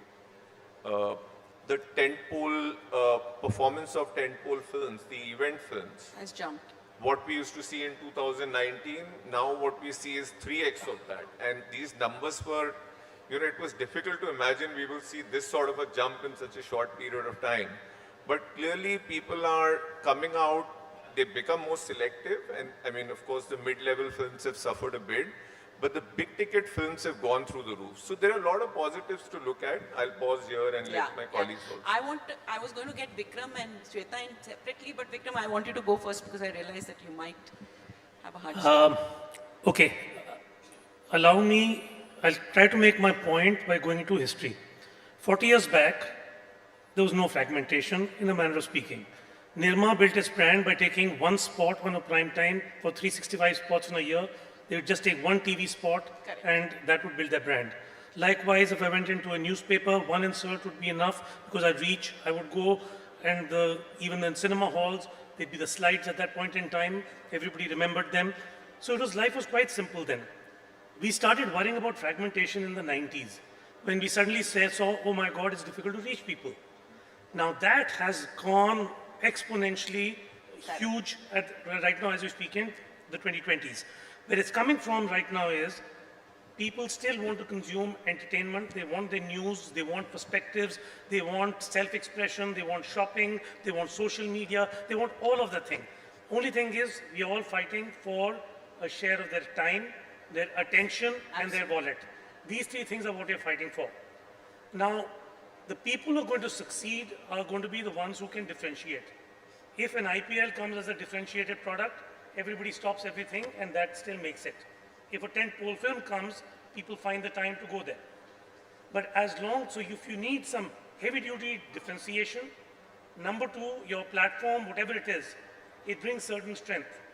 A theater is experience. Your newspaper is definitely a lot of credibility and impact. So each medium has its role to play. You should know what your strength is and play from that strength. So I think the platforms, from a platform standpoint, you need to understand your platform strength. From a content standpoint, you need some differentiation. And from a consumer standpoint, you need to understand your target audiences. But the first principles, therefore, the first principles apply. No, absolutely. Exactly what Sam said. But there's a hack, because otherwise you can get lost in this entire overly fragmented environment. I'm going to say Mr. Mehra, because we have to differentiate between Mr. Sakhuja and Mr. Mehra. But again, what has it, and your business, I think music is the lowest bandwidth business, I always say. So it's like the petri dish of the media and entertainment ecosystem. The changes that hit music today will hit all of us tomorrow. What has it meant? I have a very different take out here. Good, thankfully we are a content company. So technologies come, platforms come, advertising subscription mix keeps on changing. But a hit Lag Ja Gale made money 60 years back and still makes tons of money for us today also. But let me I'll address only one issue right now, which is the demand issue at this juncture. And let me highlight three social trends that make us very, very bullish. One, the GDP of this country is genuinely growing between 6 to 7%. If any of you travel the smaller towns, you'll realize there is a change happening in our country. What happens when people, a middle class or upper middle class starts getting more money in their hand? apart from buying a very fancy television, which means that much more content coming in, people also want experiences. That means more theater, more live events. Because when people have more money in their hand, they want to go out there, spend after taking care of their basic needs on entertainment for themselves and entertainment for their families. So personally, very bullish on content which is going to be running on devices, because everybody wants to buy a fancy device now. Also on experiences, which is theater and the live event business. Second, this huge issue socially, like it's happening now here also. Those of you who are not very keen to listen to what I am saying are all on your phones. And that's how we have become.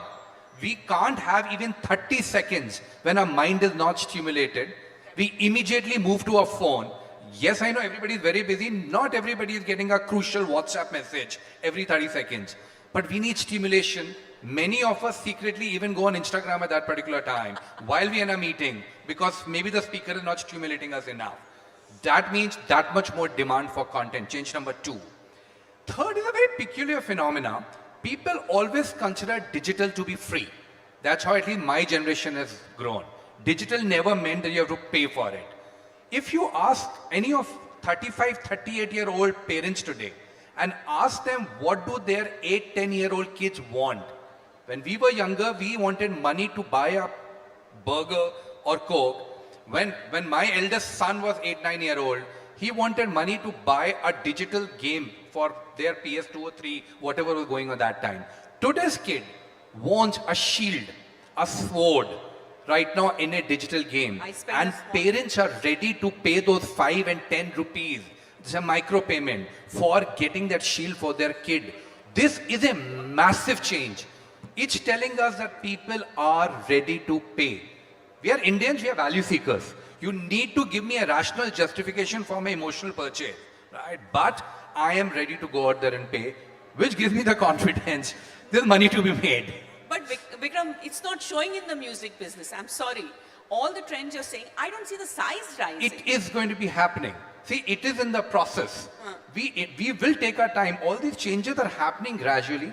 I think an amazing job has been done on the video OTT side led by JioHotstar about how they have been able to prove to all of us that people are ready to go out there and pay for subscription. You will see something similar happening led by YouTube. I think is doing a very good job there.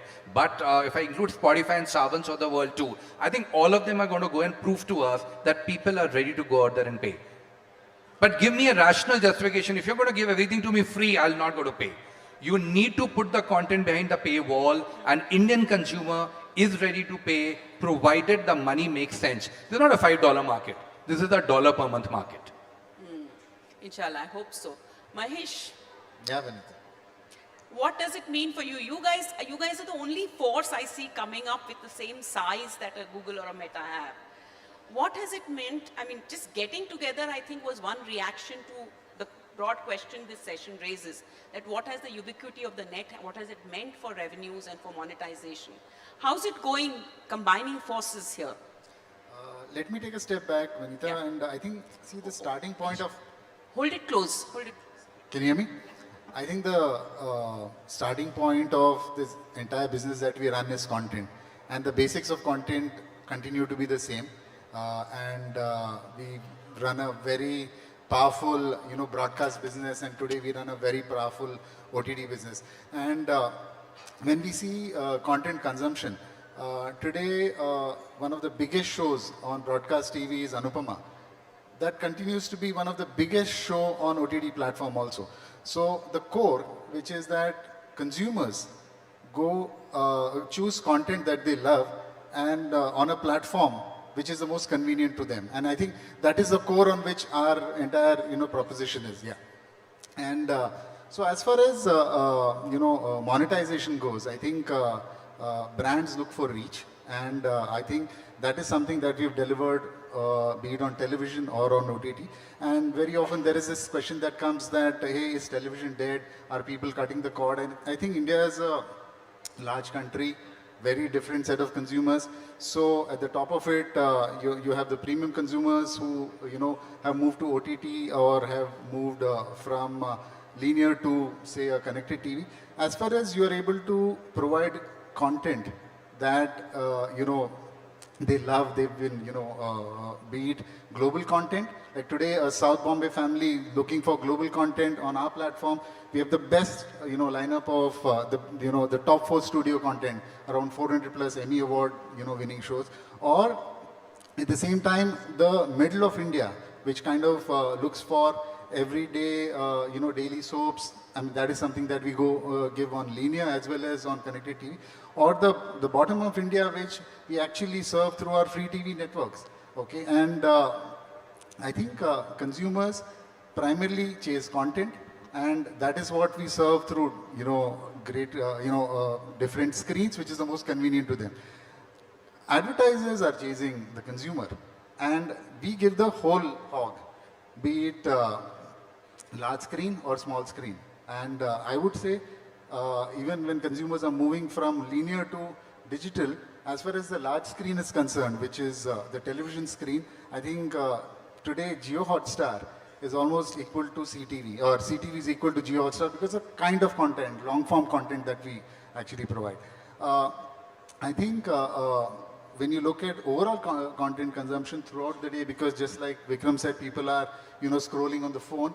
I think that need is very different from long form content need, and we primarily deliver professionally generated content which has great amount of attention. So from an advertiser benefit standpoint also, when what Sam spoke about, the importance of branding, when brands are looking at building themselves in this country, our platforms become very strong pillars for them to grow. And that is on the back of the reach that we provide, the strength of professionally generated content, and the kind of attention we are able to provide to these brands.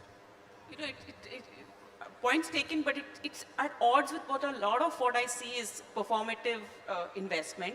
And I'm going to come to Shweta for the broader question.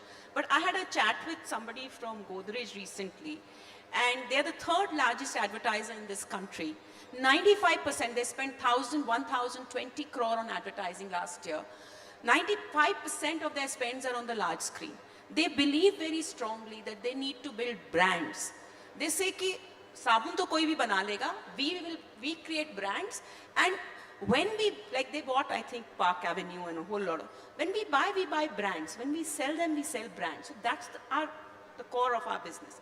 But Shweta, coming to you, you represent publisher interests as far, and you look at publishers, it's genre agnostic, medium agnostic. So a publisher could be in India Today, a publisher could be a Zomato, a publisher could be a Business Standard. What's the view like from where you see? Sure. I think my view would be slightly different from the panel here, which is interesting. So I think 2 big things that we are seeing change, right? So you spoke about homogenization that's happening. So honestly, the competition today is global, but so is the opportunity, honestly. So that's the way to look at it.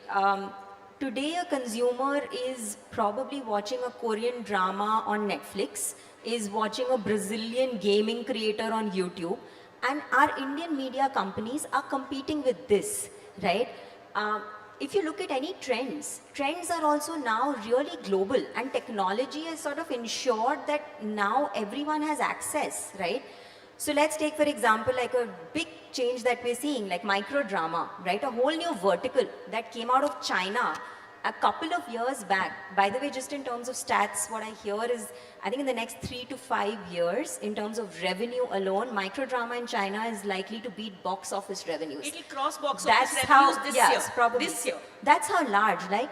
And 7 India today has 125 million downloads of microdrama, and we're seeing all the large players now invest into this.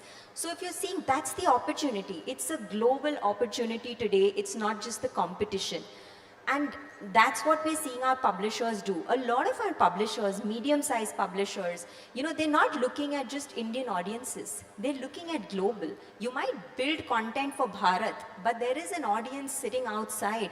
There are publishers who are building creative content which is specific to markets outside of India. Take, for example, a Pocket FM, right? audio platform built out of India makes a large percentage of their money today coming from US. That's the kind of change we are seeing, right? That it's very borderless today, and technology is making that available. So there is where I would say we sort of come in, and to a large extent we'll work with our publishers to ensure that we're helping you go to those markets, helping you sitting out of Delhi, finding an advertiser in London who wants to buy your platform. Technology today can make that available. So that's one big change that we see. The other one, I think, just in terms of advertising, because that's where I sort of spend most of my years, is that a large part of our advertisers today don't just want to buy a container. So they don't want to just buy a 30-minute episode, right? What they want to buy is a moment. And what you can do today is really create moments. And what do we mean by a moment, right? You really create a product based on your audience. So we spoke about that, like a 25 to 40 male audience that buys SUVs is way more valuable for an advertiser than just somebody who's watching a 30-minute episode. You create that based on context. An IPL, I'm sure, like a final match of an IPL is a very different product from anything else that you watch on TV. And then again, you also price based on or create a product based on format. Sam spoke about it, a lot of us spoke about it, right? Connected TV. The kind of formats that we are seeing on connected TV today, they're a lot more engaging, they're a lot more intuitive, they're a lot lesser, what we used to call as breaking the flow of content. And that's the kind of changes that we're seeing in the advertising payout, and that's what advertisers are interested to pay for. So those are the two big changes that we see. Where does brand building come? I know my time is up, but this question I want to throw to the whole. Where does brand building come in this, again, flat world as I call it, or homogenized world? Because you mentioned, Sam mentioned it, and Vikram and we were talking about it. Because in a cinema experience I can understand, or where does it, because if the advertiser is so focused on, isme ROI kya hai? If the ROI is only measured in terms of views, how does it work? I can give like a view, but I think Vikram, you're best suited to answer this. But honestly, advertisers care about business outcome. Now that outcome doesn't have to necessarily be a view, right? That outcome will be different when you have a brand. For example, if there is an outcome that you're looking at right at the initial stage when you're setting up, your business versus where you are, it really depends upon the life journey. But at the end of the day, whether it is a brand campaign or a performance campaign, there is a business outcome that we are looking at. And I think Vikram will have a stronger point of view on this. But broadly, the metrics, it's not about a metrics game. It's about a business outcome. And the metrics will differ. And because the native currency is very different, right? A view on YouTube is very different from a PVR ad that I see when I walk in there. I completely agree with what Shweta said, and I'll build on that.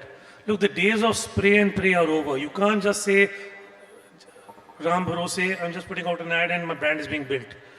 Somewhere along the line, I think there are three things, at least that we believe in any kind of branding, that you're trying to, outcomes that you're trying to achieve. You're trying to grab attention. You're trying to build memory structures, or I'd call equity. So if I say 2 minutes, you'll say Maggie. Now, why did you say 2 minutes, Maggie? Somewhere along the line, it has been built up and an equity has been built. Or if I do ting, ting, ting, you need maybe Britannia. So why is that? Somebody has created these equities, they've created memory structures. So there's attention, there's memory, and there's response. And I think the minute you start thinking of it, I think response is something that performance marketing has done a fabulous job of, and that's why the hockey stick happened. Because you could measure the final downloads or walk-ins or whatever else it was. The part which I think is going to be the next big thing is going to be how you impact the mind measures. As we look at data and look at signals and all those things, now for example, Meta has announced the Super Intelligence Labs. I'm very excited about that. Now, so somewhere if they actually apply their mind on seeing mind measures, not vanilla brand lift studies, something way deeper in terms of how mind measures work, how attention grows, how your entire memory structures work. If that happens, then you hit the holy grail. Somebody has to spend on that research. But you know what? One of the last points, and a lot of this new media ecosystem is very ad dependent. I don't see pay revenues having that much uptick yet. And I think it sort of brings a different set. For example, for a Saregama, You mentioned subscription. In the case of films, films is a totally pay-driven business. It gets a bulk of its revenues from pay. But advertising is very important for cinemas. No, see, subscription for a content company doesn't matter whether my partner is making money from advertising or subscription. We make money irrespective, right? But actually are seeing green shoots of subscription in our country. Remember, it's a 1.4 billion number.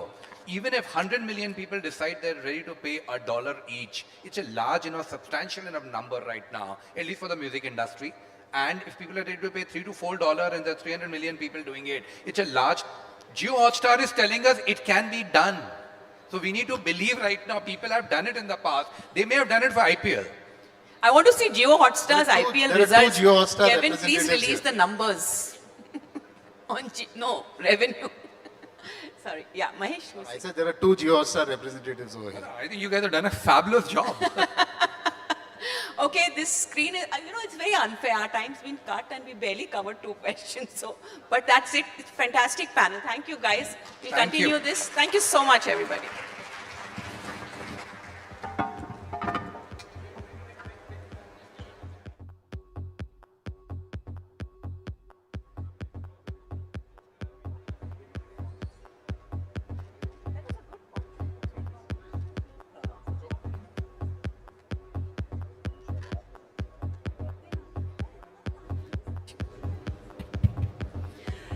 Ladies and gentlemen, let's put our hands together in a show of appreciation for the moderator and the panelists of this first business session at Ficci Frames 2025.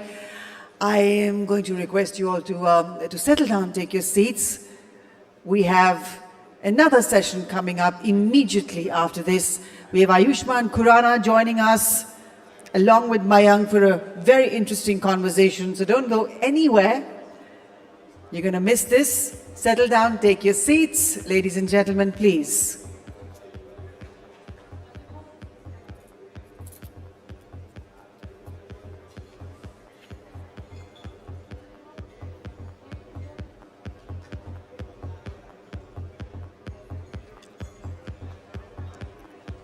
Ayushmann Khurrana, as I speak, is making his way to this main function hall. And I assure you he has some very, very interesting, important and engaging nuggets of wisdom that will come your way in the conversation with him that will be steered by Mayank, one of India's most respected cinema critics. I request you all to settle down, take your seats, just give us a minute or two, and we'll be right back in action at the stage of Ficci Frames, a silver jubilee of vision, voices and creativity. Convention partner JioStar, powered by Meta. And while we wait for them, let's take this opportunity to once again thank our partners at Ficci Frames 2025, without whose support this scale and standard would not have been possible. We thank our convention partner, JioStar, powered by Meta, our host partner, Maharashtra Industries and Maitri, our state partner, Film City, state partner, Delhi Government, state partner, Gujarat, and Madhya Pradesh Government, also our state partner. We'd also like to thank our national broadcast partners, Prasar Bharati and Waves Logos. We'd also like to thank our gold partners, Google, Netflix, Warner Brothers Discovery, Amazon Prime. And of course, we'd like to thank our destination partner, Moschino, our business multiverse partner, the India Today Group, and our associate partners, Z, DNEG, Applause, and MPA plus Creative First. Ladies and gentlemen, a huge round of applause there for our partners at the Silver Jubilee edition of Ficci Frames right here at the Fairmont, Mumbai.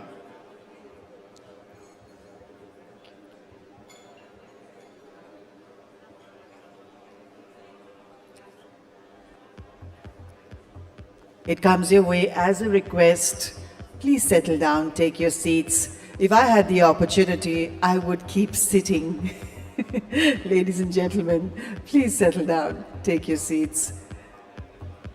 The guest on stage will join us any moment now. We're sorry for this bit of a little break delay, but he'll be here any moment and we'll get right into a very interesting conversation, as usual, with Ayushman in the house. He is our ambassador here at Frames.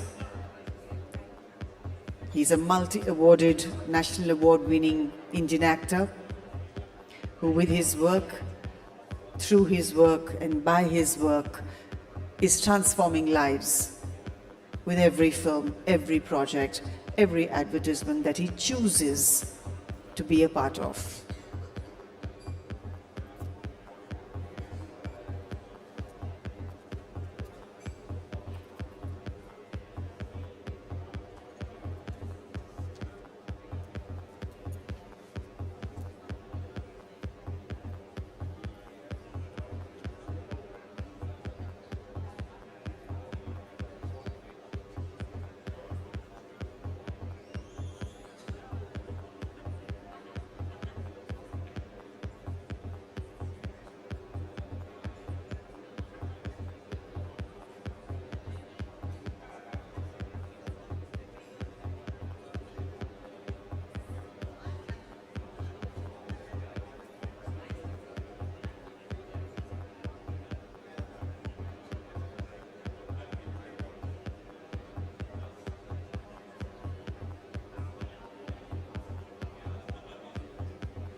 Ladies and gentlemen, I hope all of you are sharing your experience at the 25th Silver Jubilee edition of Ficci Frames online.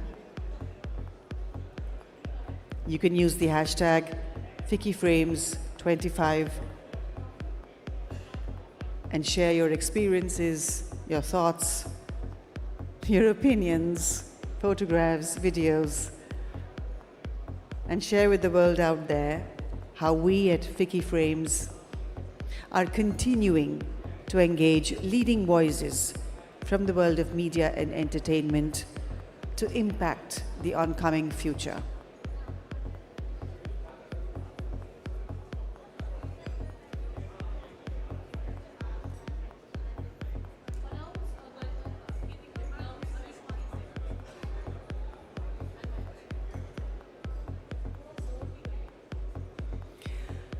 Ladies and gentlemen, please settle down, take your seats.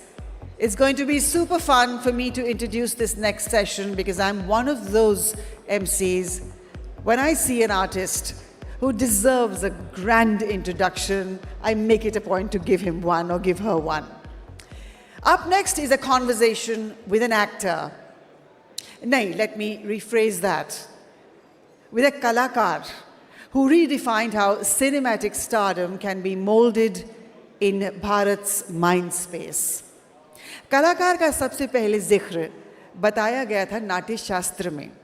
How artists are meant to transport the audiences into a higher realm through the rasa of their craft, how they are born to elevate human consciousness to higher levels through the message of their art. एक ऐसे कलाकार आज हमारे साथ हैं जिन्होंने अपनी कला के विजन से भारतवासियों को और दुनिया वालों को बहुत कुछ बताया है कि ये भी बदलना चाहिए, वो भी बदलना चाहिए, this needs to be bettered, that also needs to be bettered. He is a star not because he dominates a tall hoarding, which he does. He is a star because he tells stories that light up sparks of change. Please welcome Mr. Ayushmann Khurrana, the thinker, the doer of those thoughts, whose performances have combined authenticity, courage, purpose, and if you look closer, spirituality. In conversation with him is the fantastic Mr. Mayank Shekhar, entertainment head at Midday and one of India's most respected media critics. Welcome them both, everybody, with a round of applause. And Mayank, take it on. Hello, ladies and gentlemen. Welcome to this special session at Ficci Frames with Ficci Frames brand ambassador, Yaro Ka Yaar, Staro Ka Star. Give it up once again for Ayushmann Khurrana. Hi everyone, thanks for this amazing introduction. I've never heard you speak in Hindi that much. Yaro ka yaar, staro ka star. और बात करते हैं हिंदी में, ऐसा भी क्या है? Hindi cinema पे लिखते हैं तो थोड़ा हिंदी तो बोल ही सकते हैं. मुझे पता है बिहार से हैं. बिहार से भी है. But you know, I have to say the session today is titled Beyond Stardom Disruption, and that's what we'll talk to you about, Ayushmann. And सबसे पहले तो मैं आपसे ये पूछ लूँ थोड़ा हिंदी में ही कि अगर कोई प्रोडक्ट को डिज़ाइन करते हैं हम या कोई ऐप डेवलप करते हैं तो you know there is a problem and then you solve that problem. But when it comes to cinema and storytelling, Ayushmann, is there a formula for disruption? Because it's about emotions, it's about connecting with large number of people, with stories as it were. Is there a formula? We are in the business of selling emotions, that's for sure. There is no formula, the only formula is to break every formula. That's what I feel. There's another formula that the formula changes every 5 years because whatever is relevant right now may be completely irrelevant 5 years down the line.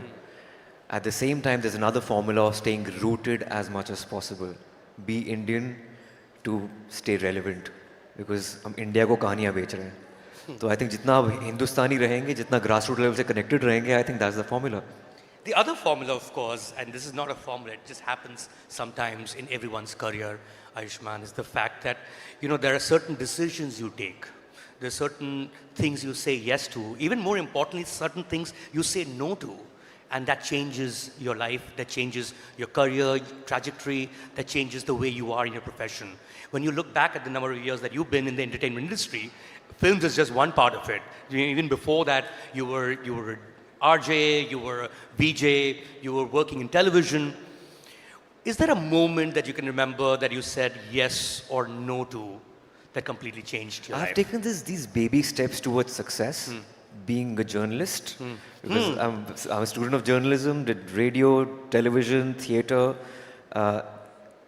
Saying no is the most difficult part, especially on the onset of your career. When you're young, you just started, and saying no to big people is not easy. But that's what makes you. If you have to go with your conviction, with your gut, with your intuition. But I think saying yes to one certain film, Article 15, changed the perception because I was known for my... I think, yeah, कंजूसी ना करें आप तालियों में. Thank you so much, thank you so much. It changed the perception because I was known for very light-hearted social comedies, and Article 15 was a very serious film based on casteism, and it did commercially really well, which was an anomaly. पर मैंने हाँ नहीं की थी, मैंने वो छीनी थी फिल्म अनुभव सिन्हा से. Really? क्योंकि उनकी मुल्क फिल्म मैंने देखी थी और मुझे बहुत पसंद आई थी. तो उन्होंने मुझे कुछ एक रोम कॉम ऑफर की थी. मैंने कहा सर मैं ये नहीं, मैं आप ये इस रास्ते पे निकलो, जिस रास्ते पे चल रहे हो वही रास्ता मुझे चाहिए. And he had this script and he never thought about me in that script. I was like, that's the kind of reinvention I wanted that time. And Article 15 gave me a lot of respect as an artist. I mean, of course, it shows. But you know, I have to say, like when you take a film like Article 15, or for that matter, even Andhadhun, or even Vicky Dona, which was your first film, first feature film. You know, one could define these films as hybrid. Hybrid in the sense that, of course, they're mainstream films because they connect with vast audiences. They're accessible movies. But at the same time, they also push the envelope. They challenge the status quo of what commercial cinema can be. Would that be a correct definition, a hybrid movie? I've always done hybrid movies. From day one, that was my staple, from Vicky Dona to Dam Laga Ke or Shubh Mangal series. Hybrid, always. I think the risk to reward ratio is very different when you see it from my lens. Because these films are not very expensive. They are low budget to mid budget films with high on content. तो इतना risk तो ले ही सकते हैं. But at the same time, it gives you a different high because coming from the street theatre background, we had this discussion in our longest interview like some 5 years back, Yes, 6 in case years you're back. listening, sit with Hitlist, YouTube, Ayushmann Khurrana. Plug कर देता हूँ मैं. In that, I said that I'm a part of street theatre renaissance in Chandigarh, and we used to mix social issues with entertainment, and this seems to be like the extension of my theatre personality. But having said that, the entertainment quotient should always overpower the messaging. क्योंकि audience बच्चे की तरह होती है, उनको मीठी गोली देनी पड़ती है दवाई के. नहीं तो दवाई कड़वी लगेगी तो मज़ा नहीं आएगा. So entertainment has to overpower the messaging, subtle messaging with entertainment. That's more important. Right. You know, I have to say, let's call them hybrid films for definition's sake. Because कुछ ऐसा होता नहीं है. फिल्में तो फिल्में होती हैं, अच्छी होती हैं, बुरी होती हैं. And अच्छा भी बुरा नहीं होता है. Depends on who's watching and what they love to watch. But there was a perception, or there has been a perception, Ayushmann, that in the entertainment industry, there was a pre-pandemic world and a post-pandemic world. In the sense कि एक तरह की फिल्में बनती थीं, वो hit होती थीं, उसमें आयुष्मान खुराना होते थे, and you know it would cross a certain kind of numbers in the box office, and फिर एक pandemic आया, and then it redefined what a film in a theatre is likely to be, what a film on an OTT is likely to be. Firstly, do you agree with this definition कि कुछ फिल्में OTT की होती हैं, कुछ theatre की होती हैं? And do you think there is such a thing as a pre-pandemic entertainment world and a post-pandemic entertainment world? Thirdly, do you think it's a phase? Okay. I think we've had this like crazy discussions on this subject for the past 5 years, half a decade. Yes. I really believe a good subject, a good script is a good script. But at the same time, I have deviated post-pandemic. Okay. Whatever my choices were pre-pandemic, they were more taboo-based. I'm staying slightly away from taboo, but not from quirk. So it has to be for a bigger palette, larger palette, more rooted, more commercial in a way. My lineup right now is Thama, which is my first big Diwali release. Then followed by, I'm doing a Suraj Barjatiya film, which is again for a wider audience. Right. Then I'm doing a Dharma film, again a wider audience. But मैं बीच में पंगा लेता रहूँगा. वो जो टेढ़ी फिल्में होते हैं वो करता रहूँगा because that's my core. I can't get rid of that, but at the same time, I need to make sure that it's not a taboo. It could be quirky for sure. So it tell has to me the be difference different. between taboo and quirk.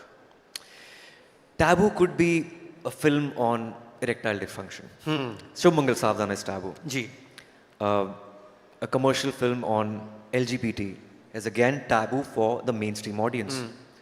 But at the same time, if you go with Badhai Ho, that's more commercial. It's quirky, taboo, yet quirky, but more commercial. Because that happens in India. A 50-year-old, 55-year-old woman may get pregnant.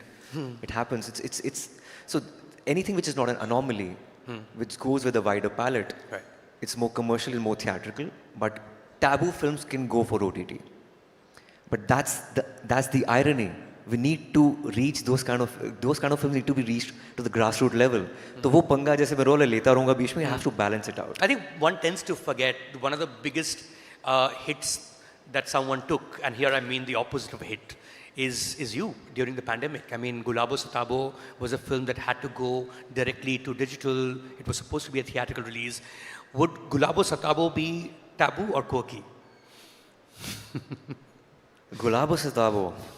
Amitabh Bachchan है, यार आयुष्मान खुराना है. मुझे काम करना था अमिताभ बच्चन के साथ और मेरे गुरु की फिल्म है शुजित सरकार की, तो फिल्म मुझे करनी ही थी. वो उस लेंस से मैं देख ही नहीं रहा हूँ कि वो टैबू है, क्वर्की है, कमर्शियल है, नहीं है. अगर दादा ने बोल दिया है फिल्म करो तो करो, because he's given my first film, he's my guru, I have to do this for him. That makes complete sense. Of course, your next one is the big one, Thama. Everyone's excited. They've seen the trailer, they've seen the teasers. They're excited without having seen the film. You obviously made the film. What is it that you think will really excite the audiences when they actually go to the theaters? Well, Thama is a kind of a genesis. It carries forward the new chapter in Mad Dog horror comedy universe. It's based out of Indian folklore. We've heard about Betals, and Thama is the most powerful Betal. And as I said earlier, this is my first Diwali release. मुझे एक दशक से ज़्यादा हो गया है film industry में, पर अभी तक मेरी कोई फेस्टिवल रिलीज हुई नहीं. This is my biggest release in terms of scale and marketing and the kind of universe. I think is the most successful universe in the history of Hindi cinema, and I'm very excited about it. तो एक commercial film है, दिवाली की family entertainer है. And your molars are back, हाँ? आपके दांत वापस आ गए हैं. दांत मैंने कटवा दिए. फिल्म के लिए रखे थे, वो निकल गया. But is that a recurring theme though? I mean, it's a common man in extraordinary circumstances that still becomes an Ayushmann Khurrana film. But that's been a recurring theme through most of your films. Would that still be correct? हर एक का एक staple zone होता है. मेरा staple zone है common man का. I think we need to celebrate and champion common folk with their idiosyncrasies and their flaws. And I think there's certain heroism in it. वो relatable होता है and it's very encouraging for a common man. And me coming from like a two-tier city, I think I've lived that life. I have had a very diverse upbringing. मेरे खानदान में अमीर से अमीर और गरीब से गरीब लोग हैं एक्सटेंडेड फैमिली में. तो वो बहुत डाइवर्सिटी के साथ लिव्ड इन एक्सपीरियंसेस होते हैं ज़िंदगी के, जो आई थिंक पर्दे पे हम उतारते हैं एज एन आर्टिस्ट. आयुष्मान, आपने खानदान का जिक्र किया, and I have to say from the Khurrana family, there's another huge Khurrana on the scene. You were talking about Maddock horror comedy universe. There's already a boy in that universe from Stree 2, that's Apar Shakti Khurrana, your brother. He did Jubilee in 2023, which I thought was fabulous, loved by everyone who's watched it on Amazon Prime Video. What's it like to have a sibling in the same profession? I think it's beautiful. He never wanted to be an actor to believe it, to begin with. He wanted to be a cricketer. He was Haryana captain of under-19. Oh, really? Cricket. Yeah. He's played nationals. Batsman or a bowler? Yeah. Huh? Batsman or bowler? Batsman, opening batsman and a crazy slip fielder. But suddenly he wanted to be an actor. And he's such a natural because of his upbringing. He's played for Haryana. He knows Haryanvi, Punjabi, all the languages, very rooted. And I was not surprised in Jubilee because मुझे पता था उसके अंदर वो है. He was always known for his comic timing, but he surprised the world with Jubilee with this serious, Bengali character, and I loved him completely in Jubilee. I'm so proud of him. I have a theory about siblings in the same profession. The elder one always tends to do better. Purely because एक first mover advantage होता है, except in sports. Because you mentioned cricket. Because the younger one has actually played with the older one from a very young age. But of course, he's just starting out. This is about you. But I really believe there's no barometer for that. वो बहुत खुश आदमी है. वो एक दिन में 10 चीज़ें करता है. सक्सेस से क्या उसका क्या टैंजिबल थोड़ी होता है, मेजर क्या करते हो. I think he's a natural sports person. He's a great musician also at the same time. He travels a lot. He lives his life to the fullest. I think he's far more successful than me.